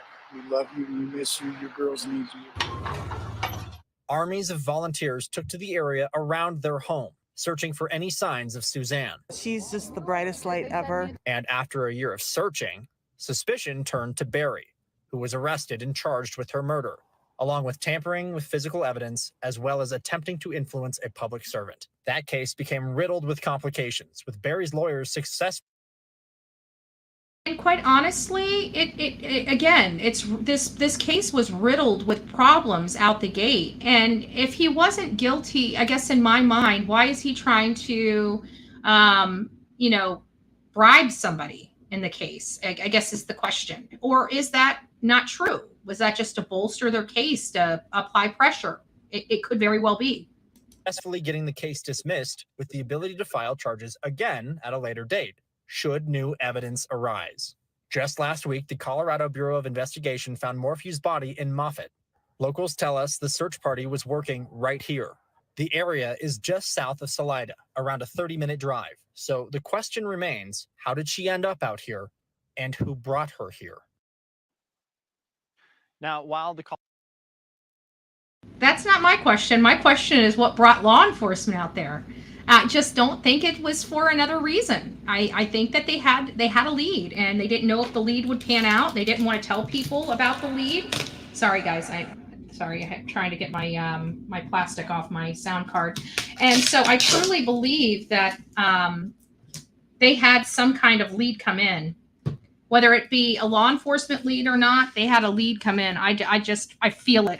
I don't know why I feel that, but I guess, during the court proceedings, the truth will come to light. So, no point in beating a dead horse. I don't know one way or another. I just have a theory.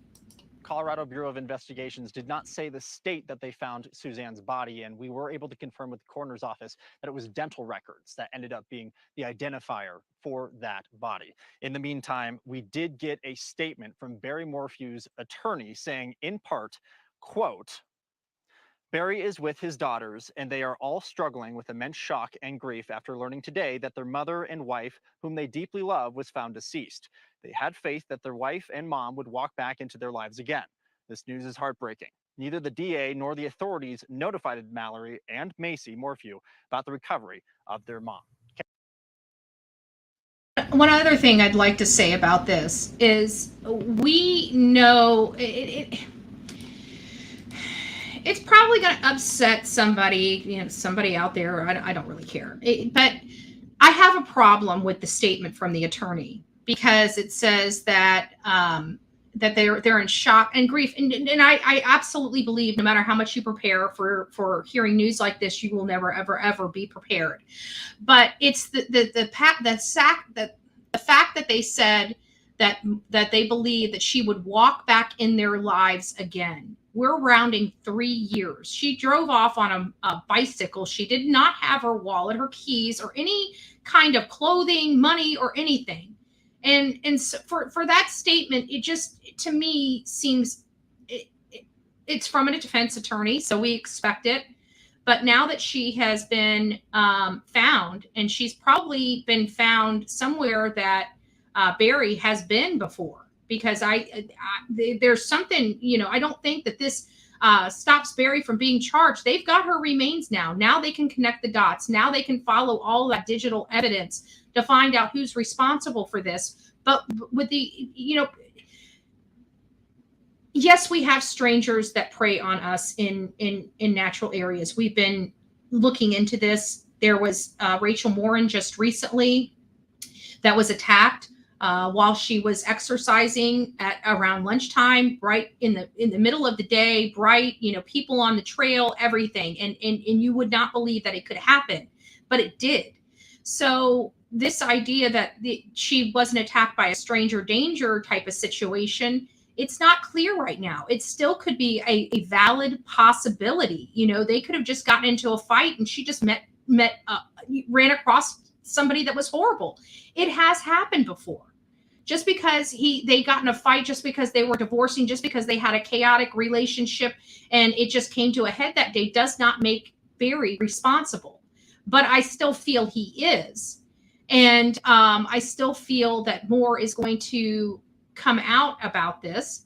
I believe that it is just a matter of time before he's rearrested. If they truly believe that he did it, we have to watch the behavior. When law enforcement is not speaking to the public, we have to watch their behaviors. The behaviors are the only things that are telling us what is going on behind the scenes. So if over the next couple weeks, if Barry Morphew is not arrested, then most likely they're going to be looking for somebody else. So they're not going to be talking to us. They're not going to be talking to the media. They're going to be giving us very limited information. So what we need to do is now be refocusing on the behaviors of law enforcement. That's going to tell us the information we want to know. So I just thought that was interesting. You know, a lot of people are really concerned about this case. You know, they were very concerned when they dropped the matter against Barry Morphew. You know, it caused a little bit of concern for people. But now they found her. She can be laid to rest, if nothing more. Even if they got Barry all wrong and it was a stranger, at least the family can now put her to rest. And that's the silver lining in this horrible, horrible matter. So yesterday we were talking here on this show about Amazon and about the new documents that were put out on the docket that we didn't see. And had I not came across a news article, I may not have seen. So I'm thinking that I'm going to be reviewing the docket very closely. Guys, give me just a second, okay? I'm going to put on a little song for you guys. Just give me a second.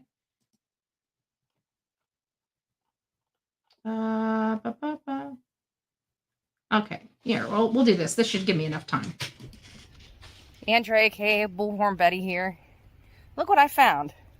It looks like a lot of people on YouTube. Right here. Right here. This is a real ass right here.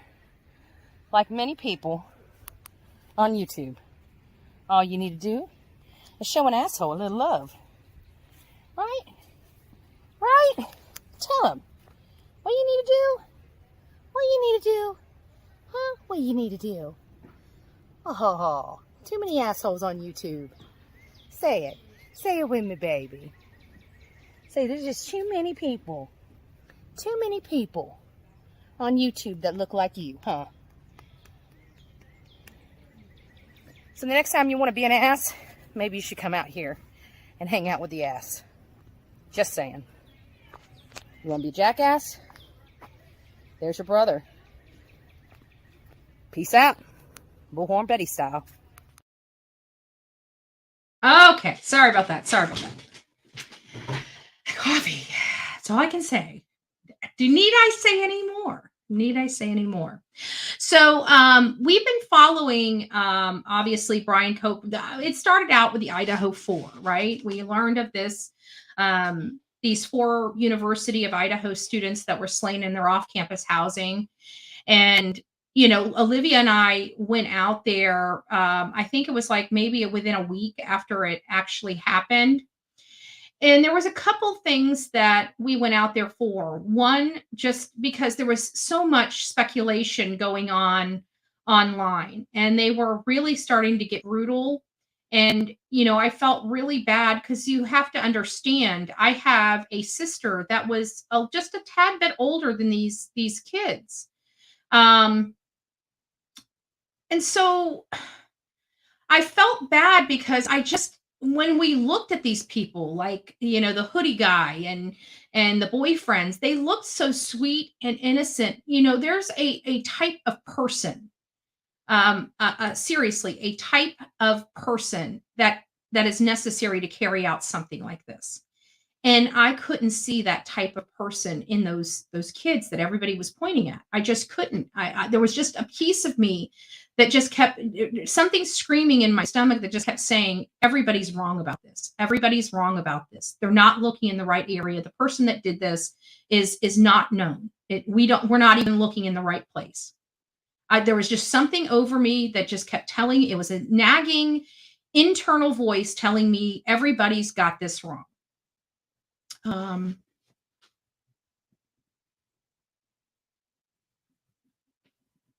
me just a second.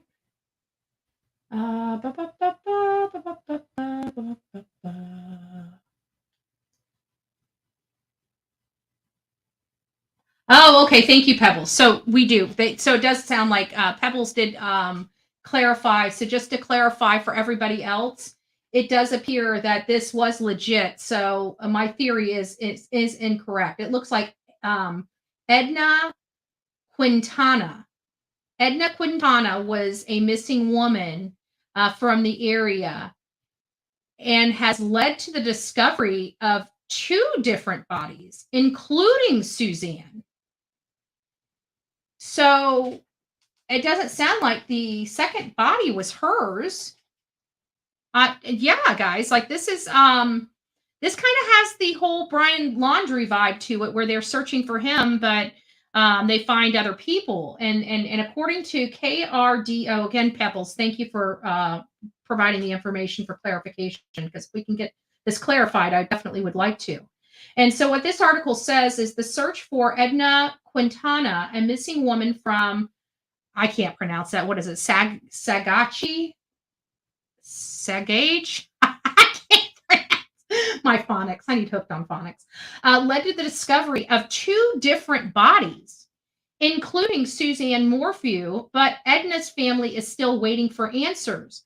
On September 22nd, let me move this over here so I'm not breaking my neck trying to read it. Sorry. Okay, so let me get my glasses. Where the hell are my glasses? Okay, there they are. Let me read this a little better for you. Give me just a second. Lordy. Being a 40. Oh, Lord. What does it say? Yes, thank you. Thank you, Pebbles. So, Sagauchi County. Am I saying that right? I don't think I'm saying that right. So you guys are just going to have to bear with me. I'm not lying about the county name. I just can't freaking pronounce it. Okay. I mean, I wouldn't want YouTube to go crazy because I mispronounced a county name. On September 22nd, the body was found along Highway 17, south of Moffett in, I'm not even going to say the county. On Wednesday, the Colorado Bureau of Investigations confirmed the body of Suzanne Morphew, a woman from Salida. Is that what did I say? Salida? Is that right? Sawana Country. I think I pronounced it right. I don't know. Who has been missing for more than 3 years. But the CBI told 13 Investigates it wasn't searching for Morphew when they found her body. Instead, they were looking for 55-year-old Edna Quintana. Edna's very shy, very humble, very quiet, and very soft-spoken. Quintana's... If you TikTok your symptoms, or if you don't have an awkward stage, but your money does, you might be Gen Z. Any age, any state. I hate when these commercials just pop up out of nowhere. It drives me nuts. But you probably will not find anybody in Sagachi, or I don't even know if I'm saying that right, that has a bad thing to say about Edna. Quintana's family, 5th-generation natives to that area of Colorado, said she was not involved with a very good group. When she went missing in early May, they said the last 5 months, investigators have been searching the county for her, but they haven't found her. Instead, they found 2 other bodies. I believe it's a coincidence, Edwards said. I'm glad that the searches for Edna, 2 other families were able to get some closure. Now we would like to have the same closure as well. Suzanne Morphew was the most recent body found. So I still don't know who the first one. Let's see if somebody looking for the family located. Okay, James Montoya's mother, our heart goes out to them. We are praying for them. Montoya's family said he was always himself and had an infection. So it sounds like they found Suzanne Morphew as well as, of course, another commercial. Give me a second while it just shut down. That's all it did. James Montoya. So James Montoya and Suzanne Morphew were the 2 people that they were searching for. Again, Pebbles, thank you for that great information. At least that clarified that up. So my theory is it doesn't hold water. It doesn't hold water. So they were looking for somebody else. They've come across 2 other bodies. We don't know what happened with the second person, that James Moya, or whatever his name is, Montoya. But and Edna is still missing. We might want to do, Betty can says. Be Betty fan. If anybody is blocked in chat and shouldn't be blocked in chat, you're going to need to send me your URL. Let me show you how you find your URL on here so you guys can send it to me. Give me just a second.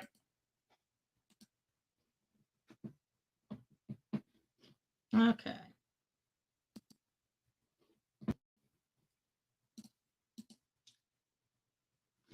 So here, my Bullhorn Betty sign is like right, and let me, maybe I can do it this way.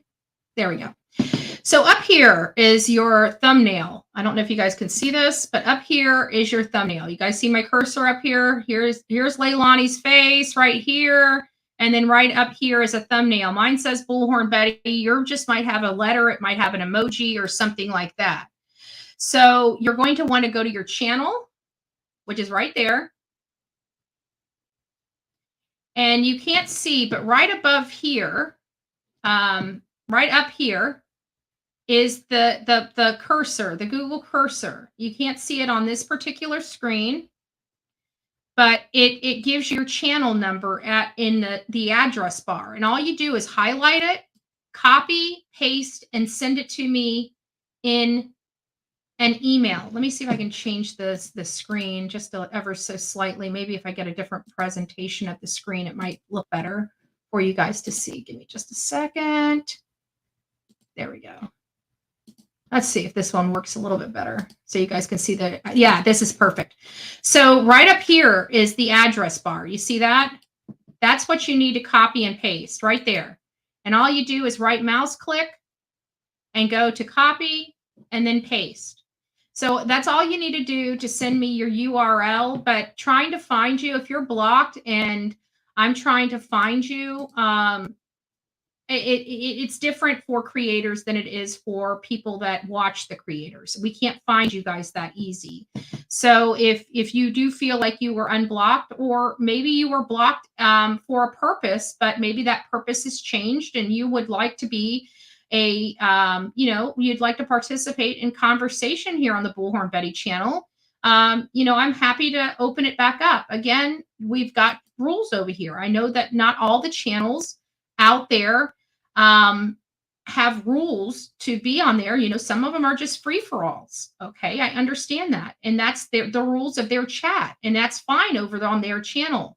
However, here we talk about true crime. I really don't care about the drama. I don't care about how people feel about me.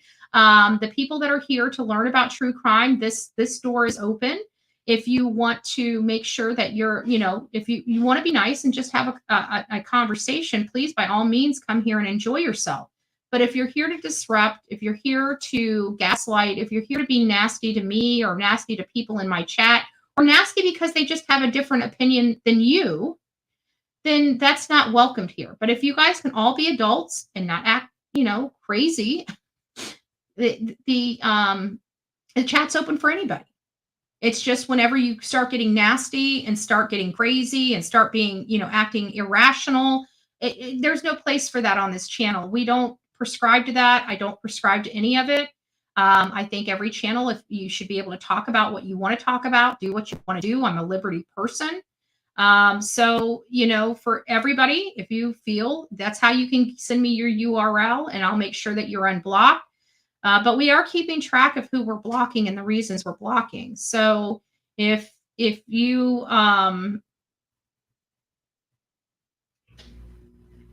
if you're willing to check the pettiness and the BS at the door, I'm happy to have anybody communicating in this chat.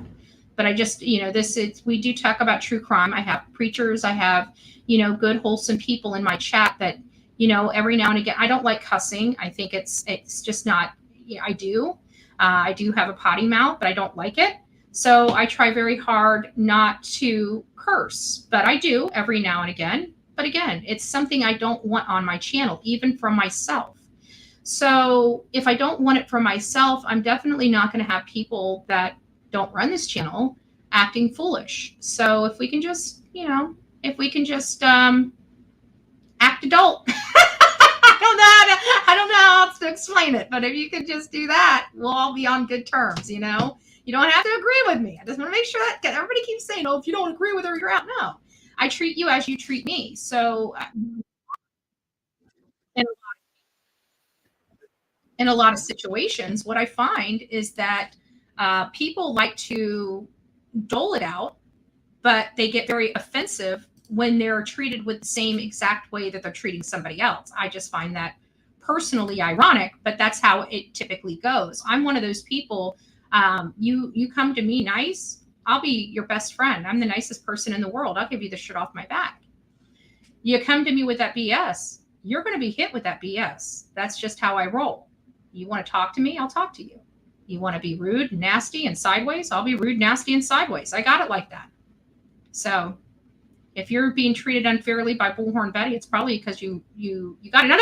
There's unintentional people that get hit as well. Like, when people are beating me up in the chat and one of my people ask a question and I misread it and I'm like, right? Because I'm gaslit already. And it's not intended for that person. And that's what I love about my audience, is that they don't get offended by that, because they understand what I go through on a daily basis. And they understand that I just misread what they said. So the only people that get offended are the people that get offended on over everything, right? We're not doing this the way they think we should do it. So they're going to beat us up to try to force us into compliance with their way of thinking, because they're uneducated, don't even have a college degree, but somehow they're smarter than the rest of America. But I digress. So there's been a lot of stuff going on in Rex Heuermann's case too. It's funny to me how many people are just like all up in everybody's Kool-Aid over some of the stupidest stuff I've ever heard. Did you guys hear that they are starting to talk? No, I got to be honest with you. Rex's haircut is horrible. It's atrocious. It's the worst haircut I think I've ever seen in my life. But it literally took the news waves 24 hours. They were running stories about the way his hair was cut. I'm not lying. So that's one of the reasons why I didn't bring it up. I just thought it was so stupid. It's like, am I really going to be talking on my show about his haircut? I'm not lying. So I checked it today. I didn't discuss it yesterday. That could not be the only thing I was going to discuss about Rex Heuermann, was that the cut of his hair, right? I couldn't do it. Okay, guys, I have to be honest with you. So, but we did learn some other new information. Well, not. But the prosecutors in the Gilgo Beach suspect Rex Heuermann cheek swab matches the DNA found on the pizza box, which we knew was going to happen. But they're saying that this is coming out. This is coming out September 27th. So it was a couple days ago that they did finally come out with confirmation. It's stuff that we already knew, but I think it's because law enforcement has now solidified that as a fact. So they did a whole article and whatnot on it. And there was another article that had come across about is not a monster, maintains his innocence. His attorney saying he's maintained his innocence. But the problem is that it appears that there's other bodies that are coming up. They're being found, but I can't locate whose bodies they are. But they're saying that Gilgo Beach murder, here, I'm going to put this up. Gilgo Beach murder case could expand as new bodies are found. So it's almost implying that they're finding new bodies, but are they? I don't know. I truly believe Gilgo Beach. I think that that whole entire area, which is a huge area, I really do believe that they needed to sonar that whole thing, because I truly believe that there was two serial killers out there at that time. I believe one was more brutal, and that's why there was dismemberment. And I think that dismemberment person was totally different from Rex. because Rex seemed to display his kills. He liked to display them, not butcher them. So it's a whole different MO in disposal from one to the other. So I think there truly was two. And then when you take that Southside Strangler or whatever the heck it was in Atlantic City, and you add that in the mix, you've got like 3, 4, or 5 different serial killers going on in the same area at the same time. I'm not lying. It's a little creepy. How can we have this many twisted people? And then we go back to Shannon Gilbert. In my opinion, that whole situation was weird. She's an escort. She's at one house. The guy wants her to leave because she's freaking out. Something happened. Something spooked her. Something set her off. And she was terrified so much so that an escort called the law. Okay, let me just put this in perspective. Most people in that industry do not call the law. Okay, I can tell you that they do not call the law. They handle stuff themselves. That's why they have their drivers, their pimps, and everything else. This stuff is handled much differently, not with law enforcement. If she's calling law enforcement, she is truly fearful for her life, and obviously had every reason to be, because she did wind up dead. But that's not the weird part about this. Olivia and I believe a few of my mods potentially, I can't remember who I was speaking to, but I might have been speaking to one of my mods. I might have just been speaking to friends. I'm unsure. But I talked about how I thought it was weird. And I think that there is this almost like a club. You know, when you get to a certain when you make a certain amount of money, you're accepted into certain things that nobody knows about because it's so elite. It's a not known group, and a lot of elitists have it. Okay, this is not uncommon knowledge. People can call me a liar. Do your own research. I don't really care. There are these clubs, but it's based upon your income. In this particular instance, the one I'm talking to and referring to, you have to be of a certain net worth in order to even be accepted or even considered for this secret society type of club. And that's what it is, a secret society type of club. Kind of like what the communists were in our country back in the 50s. You know, they had these secret clubs, 50s and 60s, I believe. Possibly. Did it stretch to the 70s? I can't remember. I don't want to get off topic. So, but she leaves his house. She refuses to get in the car with her driver. And then she goes beating on another neighbor's door, terrified. And we hear his call to 911. And he seems so unexcited about a woman beating on his door and screaming that she thought she was going to die. And when he's on the phone, he's just ultra, like, all so calm. It's creepy.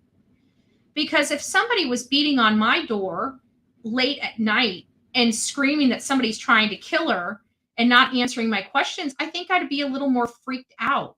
And I think that anxiety or freaking out would kind of come across my, through my voice.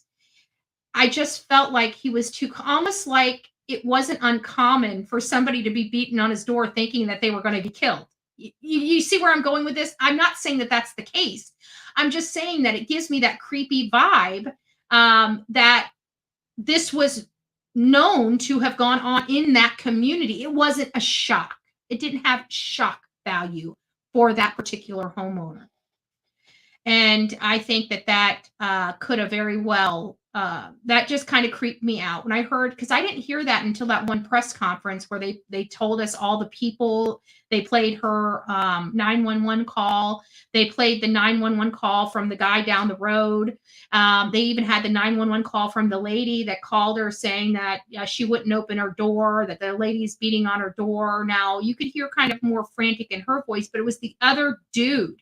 It was the other dude trying to get her inside his home, trying to get her to calm down, it was weird for me. And it was in the pit of my stomach weird. So there's something odd about that.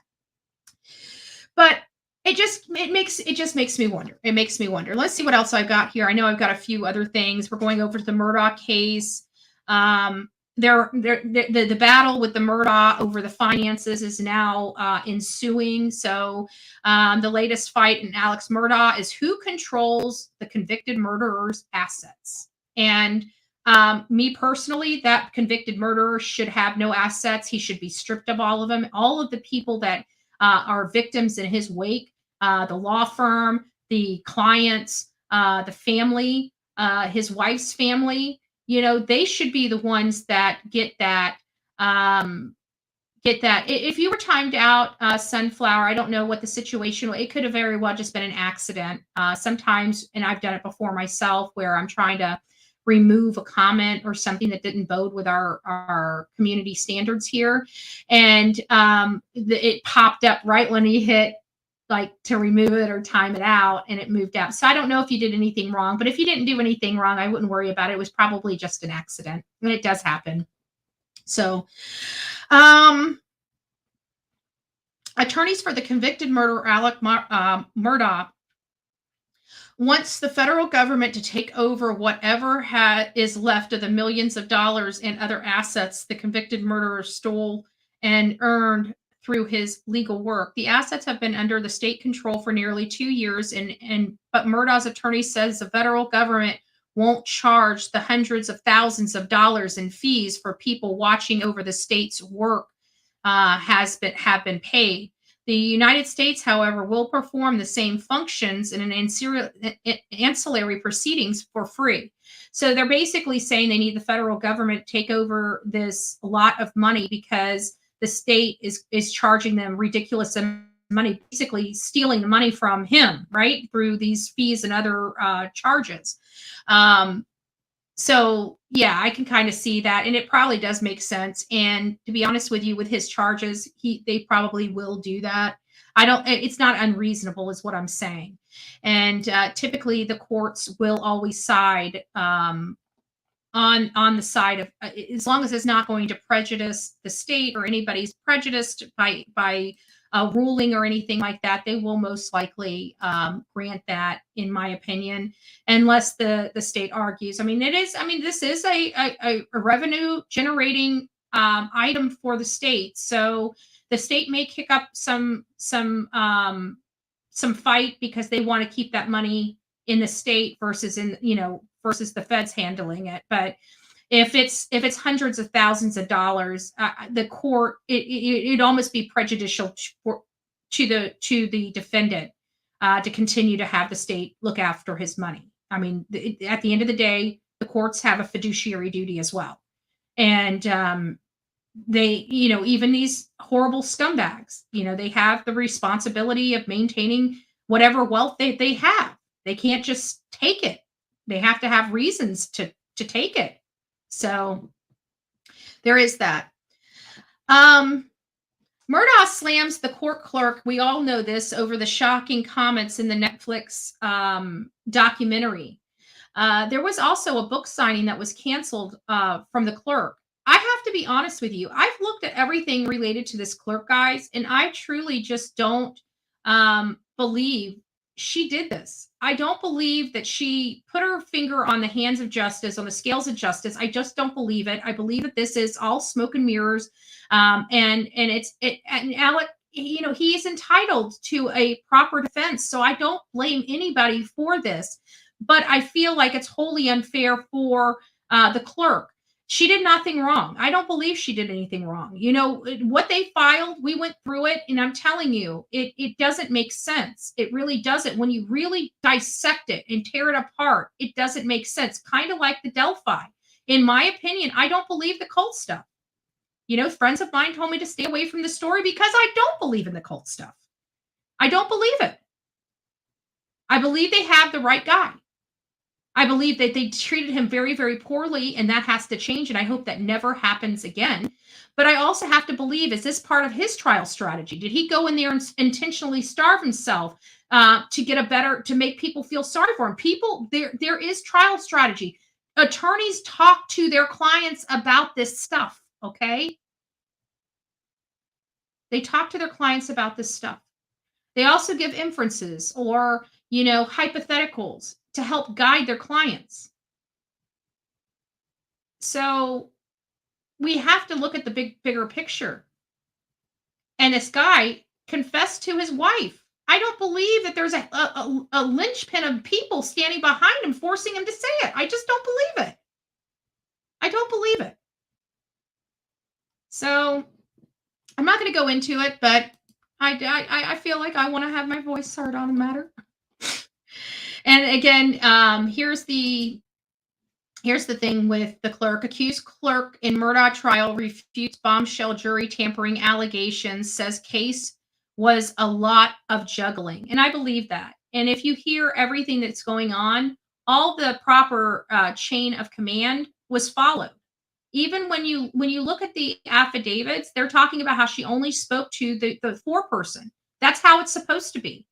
The foreperson is kind of the tattletale, right? They're the ones that have to, make sure everybody's doing what they're supposed to be doing and not doing any shenanigans or anything that's going to cause a mistrial. If there's any shenanigans or anything, then she is to let the bailiff know to go get the clerk, and her and the clerk are entitled to have private conversations about her concerns or his concerns, depending on if it's a male or female as the lead on the jury. So I just don't believe it. She went through all the steps necessary. Oh, thank you, Tammy Sue. God bless you. She went through all the steps necessary to make sure that the Ethics Commission approved her releasing the book and approved her work on the book. So she went through all the necessary steps. So I feel bad for her. I really do.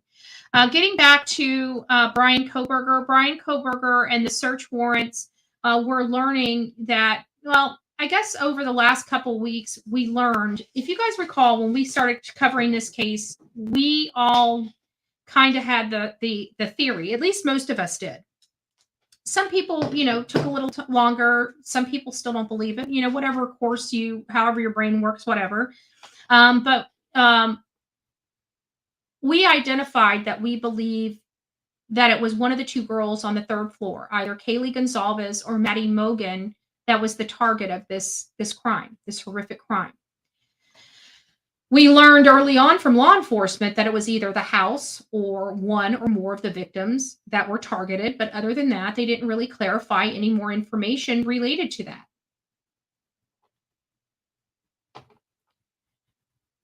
Well, we're learning, and I even said it. I've got to go back and go through all of my videos I did on this case. But early on, I stated that I have a funny feeling that we're going to find out that the target was Maddie. And if you guys remember why I said that, it was when the charges came down. If you guys remember the charges, they were in order. And I said, I wonder if that order has anything to do with who died first or whether the person was the primary target. We have now learned that Maddie Mogan was the first to die in that house, and that Kaylee most likely was the second. We know that it was one or the other. Well, now we have more concrete information that the target appeared to be Maddie Mogan, and everybody else may have been collateral damage, or maybe he knew they were all together. I don't know. We may never know those answers, guys. We may never know them. But with the whole knife situation, we learned early on that law enforcement, we didn't know why law enforcement was going to these stores looking for this fixed blade knife. But we learned from a character known as Papa Roger on Facebook in a Facebook group that it sounded like the knife sheath was left behind. And ironically, that's exactly what happened. And that knife sheath had touch DNA, and that touch DNA matched Bryan Kohberger. I thought,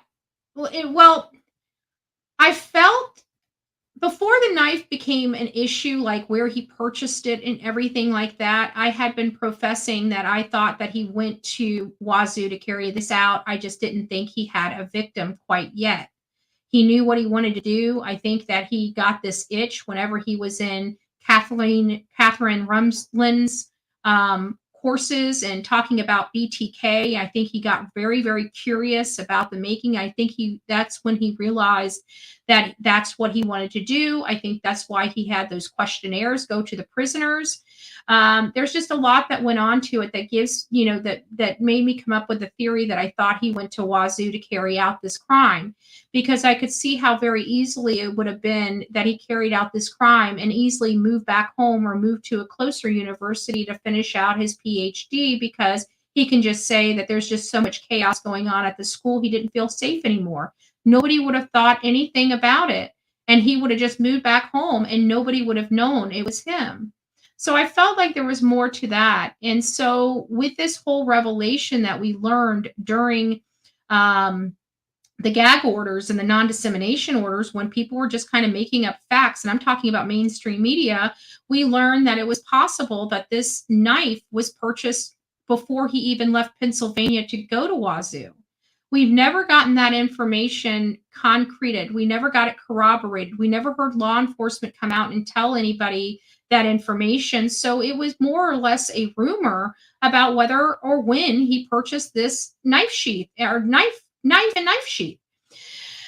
Now we're here and we realize that there have been more direct subpoenas and search warrants that went out to these companies, and they're really being very specific on their timing. Like they have a 10-day window of information for his buying history from March 10th to March 20th to March 30th of 2022. I feel like that is very, very telling, especially it being Amazon. And I believe that that's when they think he purchased this knife. If that is the case, he purchased this knife before going to Wazoo. If that is the case, then he went to Wazoo to carry out this crime. And this was a theory nobody had. And I've maintained this theory ever since I found out who Bryan is and why he went to school there. So I'm interested to find out, because, when you come up with these theories, you really never know.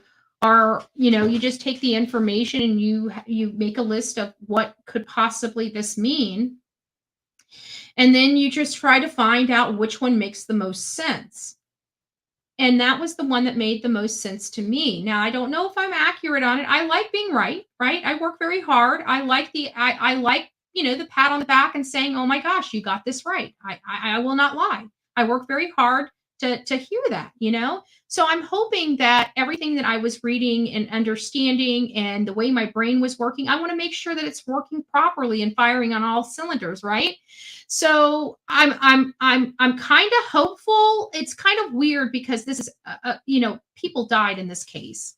So naturally, this is just horrible. So you wish it never happened to begin with, but it did. So I actually hope that theory does pan out for me, because it was one that wasn't popular at the time. But I think over time, more information is coming out. Something was just odd as to why he chose Wazoo. And that's where I kind of focused a lot of attention early on in the case as to why he went there. Because when you look at the universities around the country, there are closer universities that are cheaper and with better programs than the one that Wazoo offered. So it almost seems natural that he would go to a better program that's cheaper than traveling to the furthest place, the absolute furthest place from his home. Think about that. Wazoo was absolutely the furthest college from that man's home. So why did he go there? He wanted to be as far away from anybody knowing who he was as possible. That's my theory.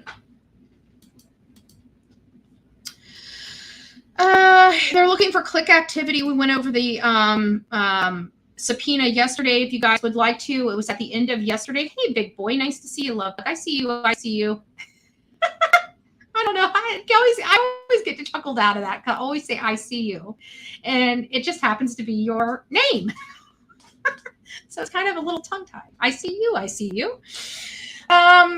So we went over that. If you guys would like to go back, I read the whole affidavit out yesterday at the end of the segment. It was in the third hour, but it was at the end. So if you just want to go over and look at that aspect of it, just fast forward to the end. And when you see the docket come up, the docket kind of looks like this. When you see this pop up on your screen, stop it and listen to it from there, because that's what I pulled it off of right there. I promised you guys I would open up the phone lines today. I lied to you. I didn't mean to lie to you. I'm going to say I lied to you because everybody says that when I say anything wrong, I lie. But lie has to have intent, and it's not intended to deceive you. But we're over our 2 hours, and yesterday we went on for 3 hours. It was quite exhausting for me. So we're going to cut it here at 2 hours. Tomorrow, I'm not going to have as much to discuss as I do today. There was something else that I felt like I wanted to go over today, and I can't remember. Hold on a second. Before we call it a day, let me just go through it. I feel like there was something else. That's it. Okay, thank you, Pebbles. And it was the West case.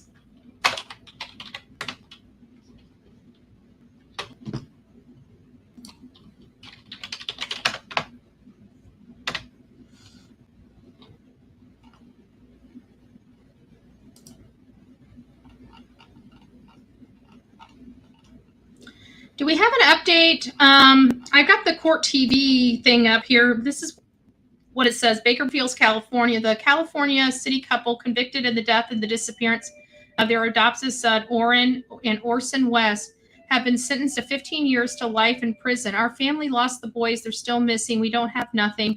We're still wondering where they're at. Keisha Stevens says, the biological family. Give me just a second, guys. I'm sorry. Somebody's at my door.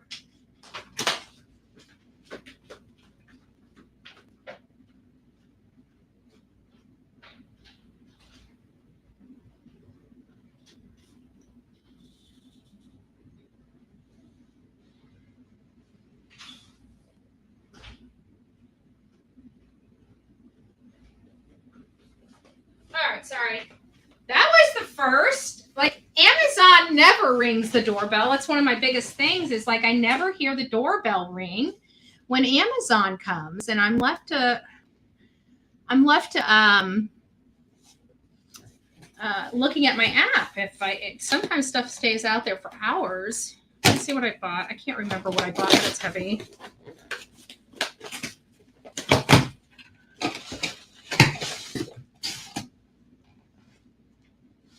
Oh, I don't think what is this? What is this?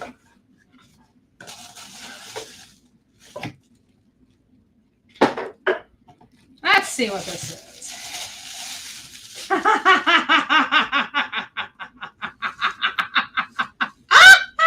This has to be from a fan. This has to be from a fan.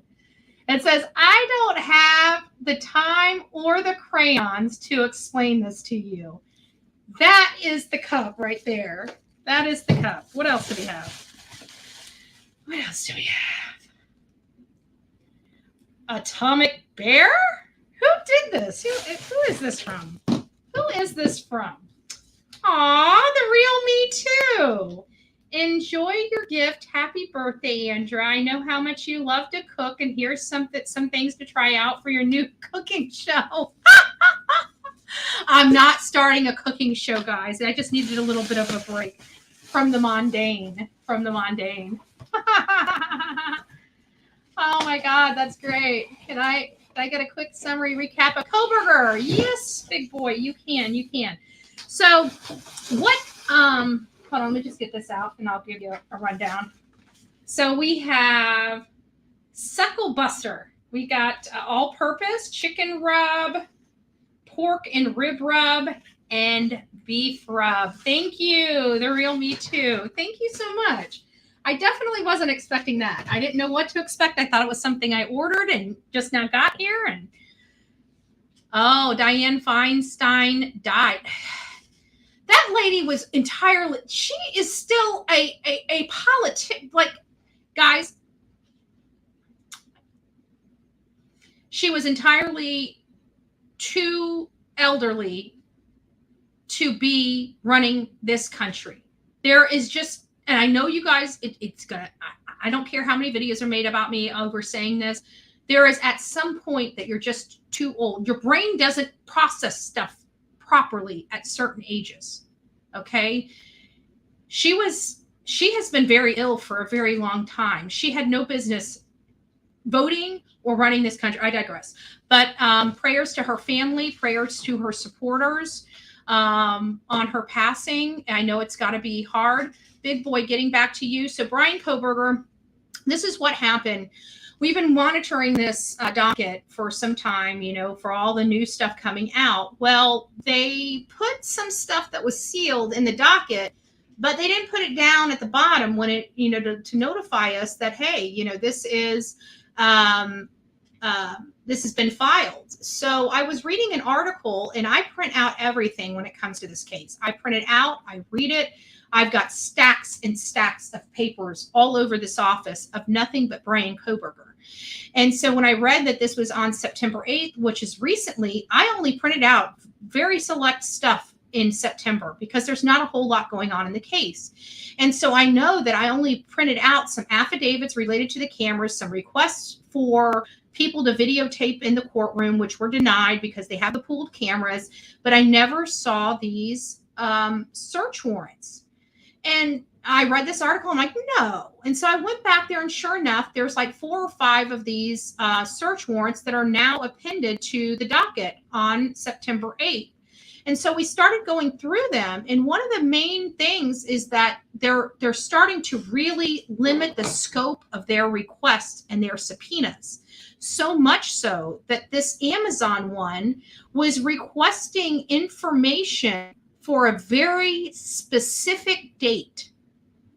And the specific dates, and they're looking for activities, views, likes, questions to the sellers. Like, they're asking for all of this information, the full data on Bryan Kohberger's account from March 20th to the 30th, I think it is. It's a 10-day window.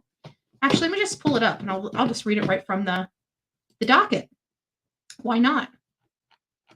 Where is it? Amazon, right here. Let's see what it says. So here, you know, but it's very, very specific. It's all the way down here. You know how they have all this stuff up here. Here it is. Here it is. We should be getting up to it.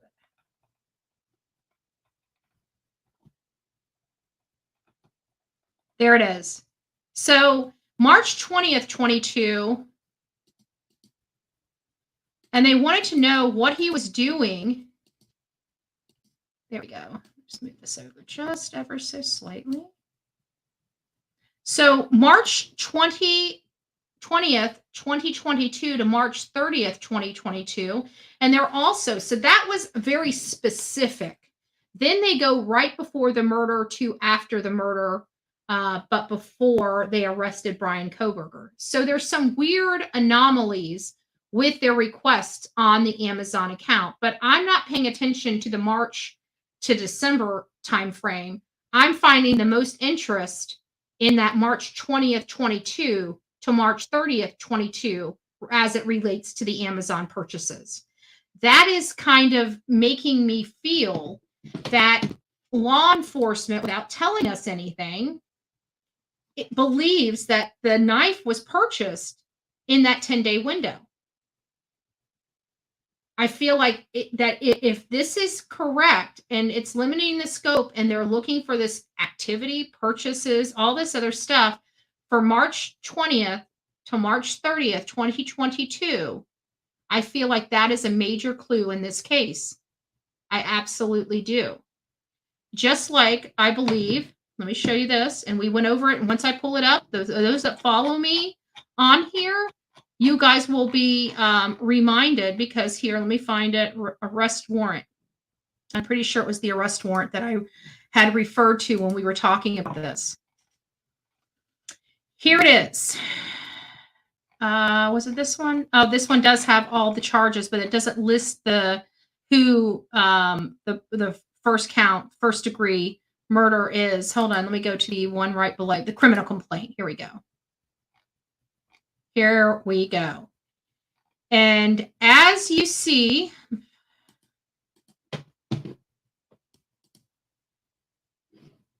blow this up for you guys just ever so slightly. We have had this discussion, and here it is. Where was it? It was first degree. There it is. Count 2. So the first count is the burglary. And you guys remember when we first learned of Bryan Kohberger and we first started following this court case, we went over this very document. And I told you guys that count 2 is a clue. I said that I believe that this is the order in which they believed these victims lost their life in. And the very first one was not Kaylee Gonzalez. It was Maddie Mogan. And I made sure I brought that and pointed that out to each and every one of you when we were discussing this. And I told you that I believe that Maddie was the first to lose her life. We made this at the time that this document here was released. That was the statement I made. We are now many months into the future, and now we understand that that statement was correct. It's not because I had a crystal ball. It wasn't any of this. It's because these court documents, they are in specific orders for a purpose. And so now we know that this here, and this is the criminal complaint, is most likely the order in which each victim lost their life. So now if we apply that, if we apply that theory to this criminal complaint, then we learn that it was Ethan Chapin that was last to go.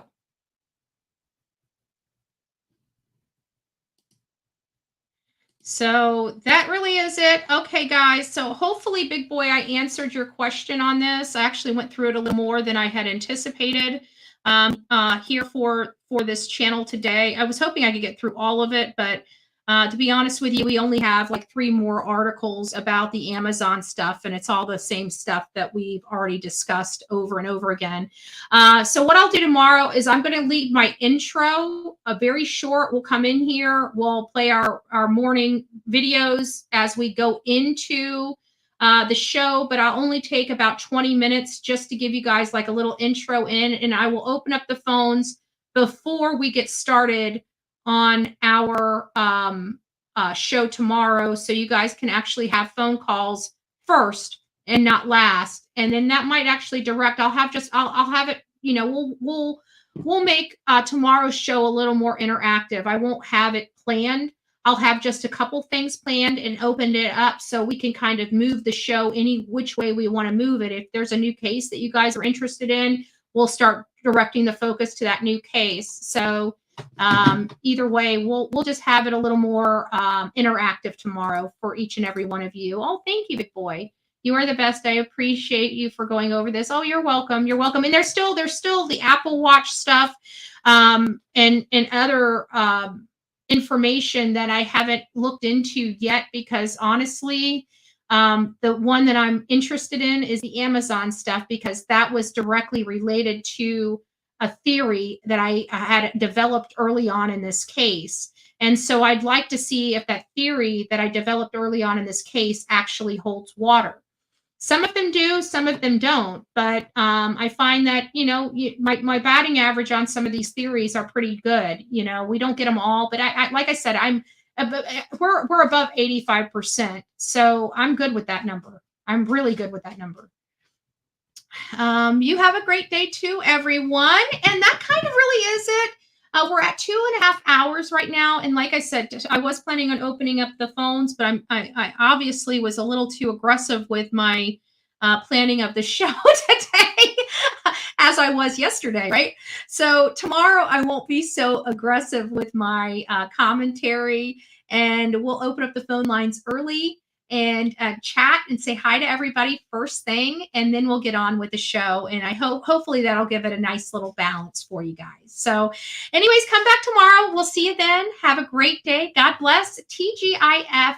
And before we leave, I want to try to force myself at the end of all my shows. Sometimes, I'm perfectly imperfect. So sometimes I do it and sometimes I don't. Our wonderful supporters today on this show, Tammy Sue, a new member. She's not a new member, but she's a new member today. So we love Tammy Sue. Thank you for that. Regina Wright, 5-month member. Blessings and prayer for us all. Keep hope alive. God bless you for that. Big Boy, can you give me a quick summary recap on Kohberger, and also thanking me for for going over it with her. And we're going to continue to go over Bryan Kohberger a little bit more tomorrow. I think I'm just going to focus everything on him, unless there's like a crazy story that pops up between now and then. But we haven't really, there's been so much drama and chaos going on, and I don't like it, that it's kind of taken me away from some of the true crime stuff. So we are getting back on the true crime. We're canceling out the noise. We don't care anymore. We're going to ignore and move forward. If they want to have a problem with it, that's their problem to be had. We're happy-go-lucky people over here, and we do good things, and we're going to continue to do that, whether or not we have we have support from a small hate channel or small group of hating people. We don't care anymore. We're done. It sounds like people are making a stand. It sounds like people from other places are making a stand on this too. They're tired of the bullying done here online. And we need to put a stop to it. It's our responsibility to make sure that this place is a safe place for everybody, not just a few. It needs to be safe for everyone. And so if you guys see bullying going on any social media, whether it be on Facebook, Twitter, TikTok, YouTube, Discord, other things, unsubscribe. The only way that this is going to get better is that each of you take responsibility for your actions and your behavior. And if something goes totally against your values, your morals, and your characters, then why are you subjecting yourself to it? Because when I come into this intro, we learn that you are who you hang out with. So if you hang out with a bunch of haters, you're going to be a hater. If you hang out with evil people, you're going to become evil. If you hang out with a bunch of liars, you're going to be a liar. So if these people aren't meeting your values, like some of these people, like I'm telling you, like Bash, I met that lady. She is a sweet, sweet person. For her to be associated with that group is just shocking to me. So if this nice older lady is like that, how many other nicer older people are being associated, being sucked into that drama and just being manipulated? It just, everybody just needs to stop. If this is something that you do not believe in, put it like this. If what you're doing to somebody else you would not want done to, say, your grandchild or your child or your friend, maybe you shouldn't be doing it, and maybe you shouldn't be engaging in that conduct. Because two wrongs, no matter how you try to justify it, two wrongs do not make a right. Even if I was the worst person in the world, which I'm not, and even if I did half of the things that they said I did, which I haven't, but even if I did, it doesn't justify their behavior toward me. Two wrongs do not make a right. Bullying is bullying. Period. There's no justification to bullying. You're either a bullier or you're not. You bully people or you don't. You have watched one of the biggest bully campaigns perpetuated across YouTube on me. They know it. It's provable. They know that. And people are realizing they don't want to conduct themselves in that way. If your family knew how you were acting online, would they be proud of your actions?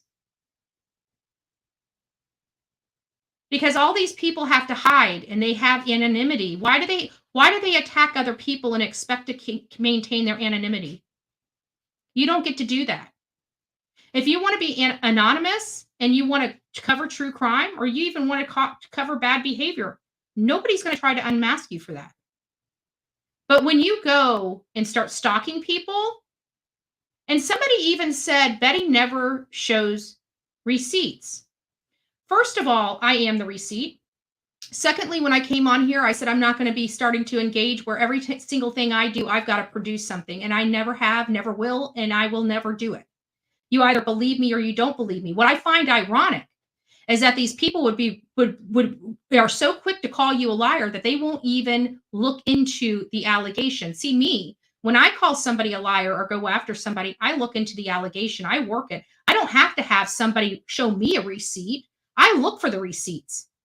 So maybe if you guys would have just done your due diligence, maybe none of this would have been created. But it was your own ignorance and thinking, I owe somebody something. I owe nobody nothing. And I will continue to say that at every single ending of my live streams. I do not work for anybody else. I work for myself. I work helping other families. This is a subscriber sponsored channel that helps get me out to places to help families. I work very hard. And what happened to me should never happen to anybody else. And believe it or not, everything you're seeing unfolding on YouTube right now are my receipts. And had you pulled your head out of your ass for 5 minutes and actually looked at what I was saying instead of just being so quick to call me a liar, you would have found it a long time ago. All this stuff was done behind the scenes where I had no access to those actual receipts, but I knew it was happening. And so did all of you. You chose to ignore it. You chose to run with it. You chose to lie and manipulate your audience because it was the cool thing to do. Well, now you have to pay the piper and fix it. And I'm calling everybody that sat there and said every time I went out and searched it was a fake search. I'm calling them liars because they lied to you. Every time they said I was collecting money and wasn't doing what I said with the money, that was a lie. All these lies that injured me and injured the families that I was going to be able to help with that funds, that's what they lied about. All the while pointing the finger and saying I was the one doing it. No, I was not lying. I was telling the truth. You guys twisted it on. I'm not talking to you, Angel, but I'm speaking in general. You guys are the ones that made mountains out of molehills. You're the ones that chose to go behind the scenes and follow people and stalk people. And now all that's coming to light and everybody's like, oh, she did it behind the scenes. Oh, okay. So doing dirty behind the scenes where nobody can see it, that's even more reputable now than owning it, right? Taking accountability. Oh, it's funny how people can take accountability when they're busted. When they're busted. More will come out. More will come out. More will come out. And then you'll realize just how much money you wasted. Oh, by the way, thank you for thinking I was so special that I'm worth $20,000 to you hate channels. You guys just lost $20,000 over Bullhorn Betty. That is sick. Because one person couldn't stop. $20,000 could have helped a family. $20,000 could have bought a lot of flyers to help a family. $20,000 could have bought equipment to go help a family. You guys are sick in the fucking head. $20,000 sick in the fucking head. Excuse my language, preachers and pastors. I love you guys. I'm not a perfect Christian. Never claimed to be. God help me. That's insane. You can't fix stupid here on YouTube. You can only watch it and just be like, all right, guys, take care. Have a great day, TGIF. I hope you guys got a smile on your face. We kick ass, take some names. Guess what? They're going to be jelly.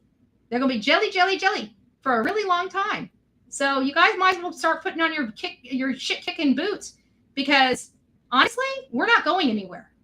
And we do not bow down, nor do we answer to anybody. We do what's right because it's the right thing to do. I'm not here for a popularity contest. I could care less whether any creator likes me. Guess what? I don't need a whole bunch of people on my panel to run a show either. I don't need a whole entourage of people to go out and do the right thing. I'm fine all by myself.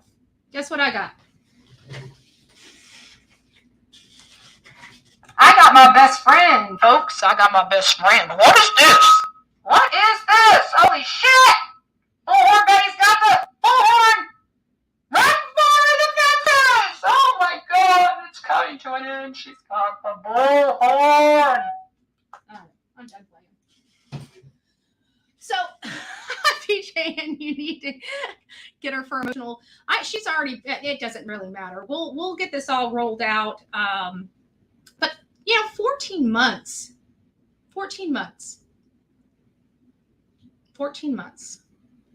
I want to put that in perspective. 14 months. In 14 months, you know how many protests I did in 14 months? 1. 14 months. 1 protest. Quentin Simon. Because Gabby was years ago, and so was Summer Wells. So in the last 14 months that they've been badgering me over the head, literally 1 case. Way to go, guys. Are you done being childish and stupid yet? Probably not. Again, you can't fix stupid. And arguing with it only makes you look stupid. Guys, have a great day. God bless.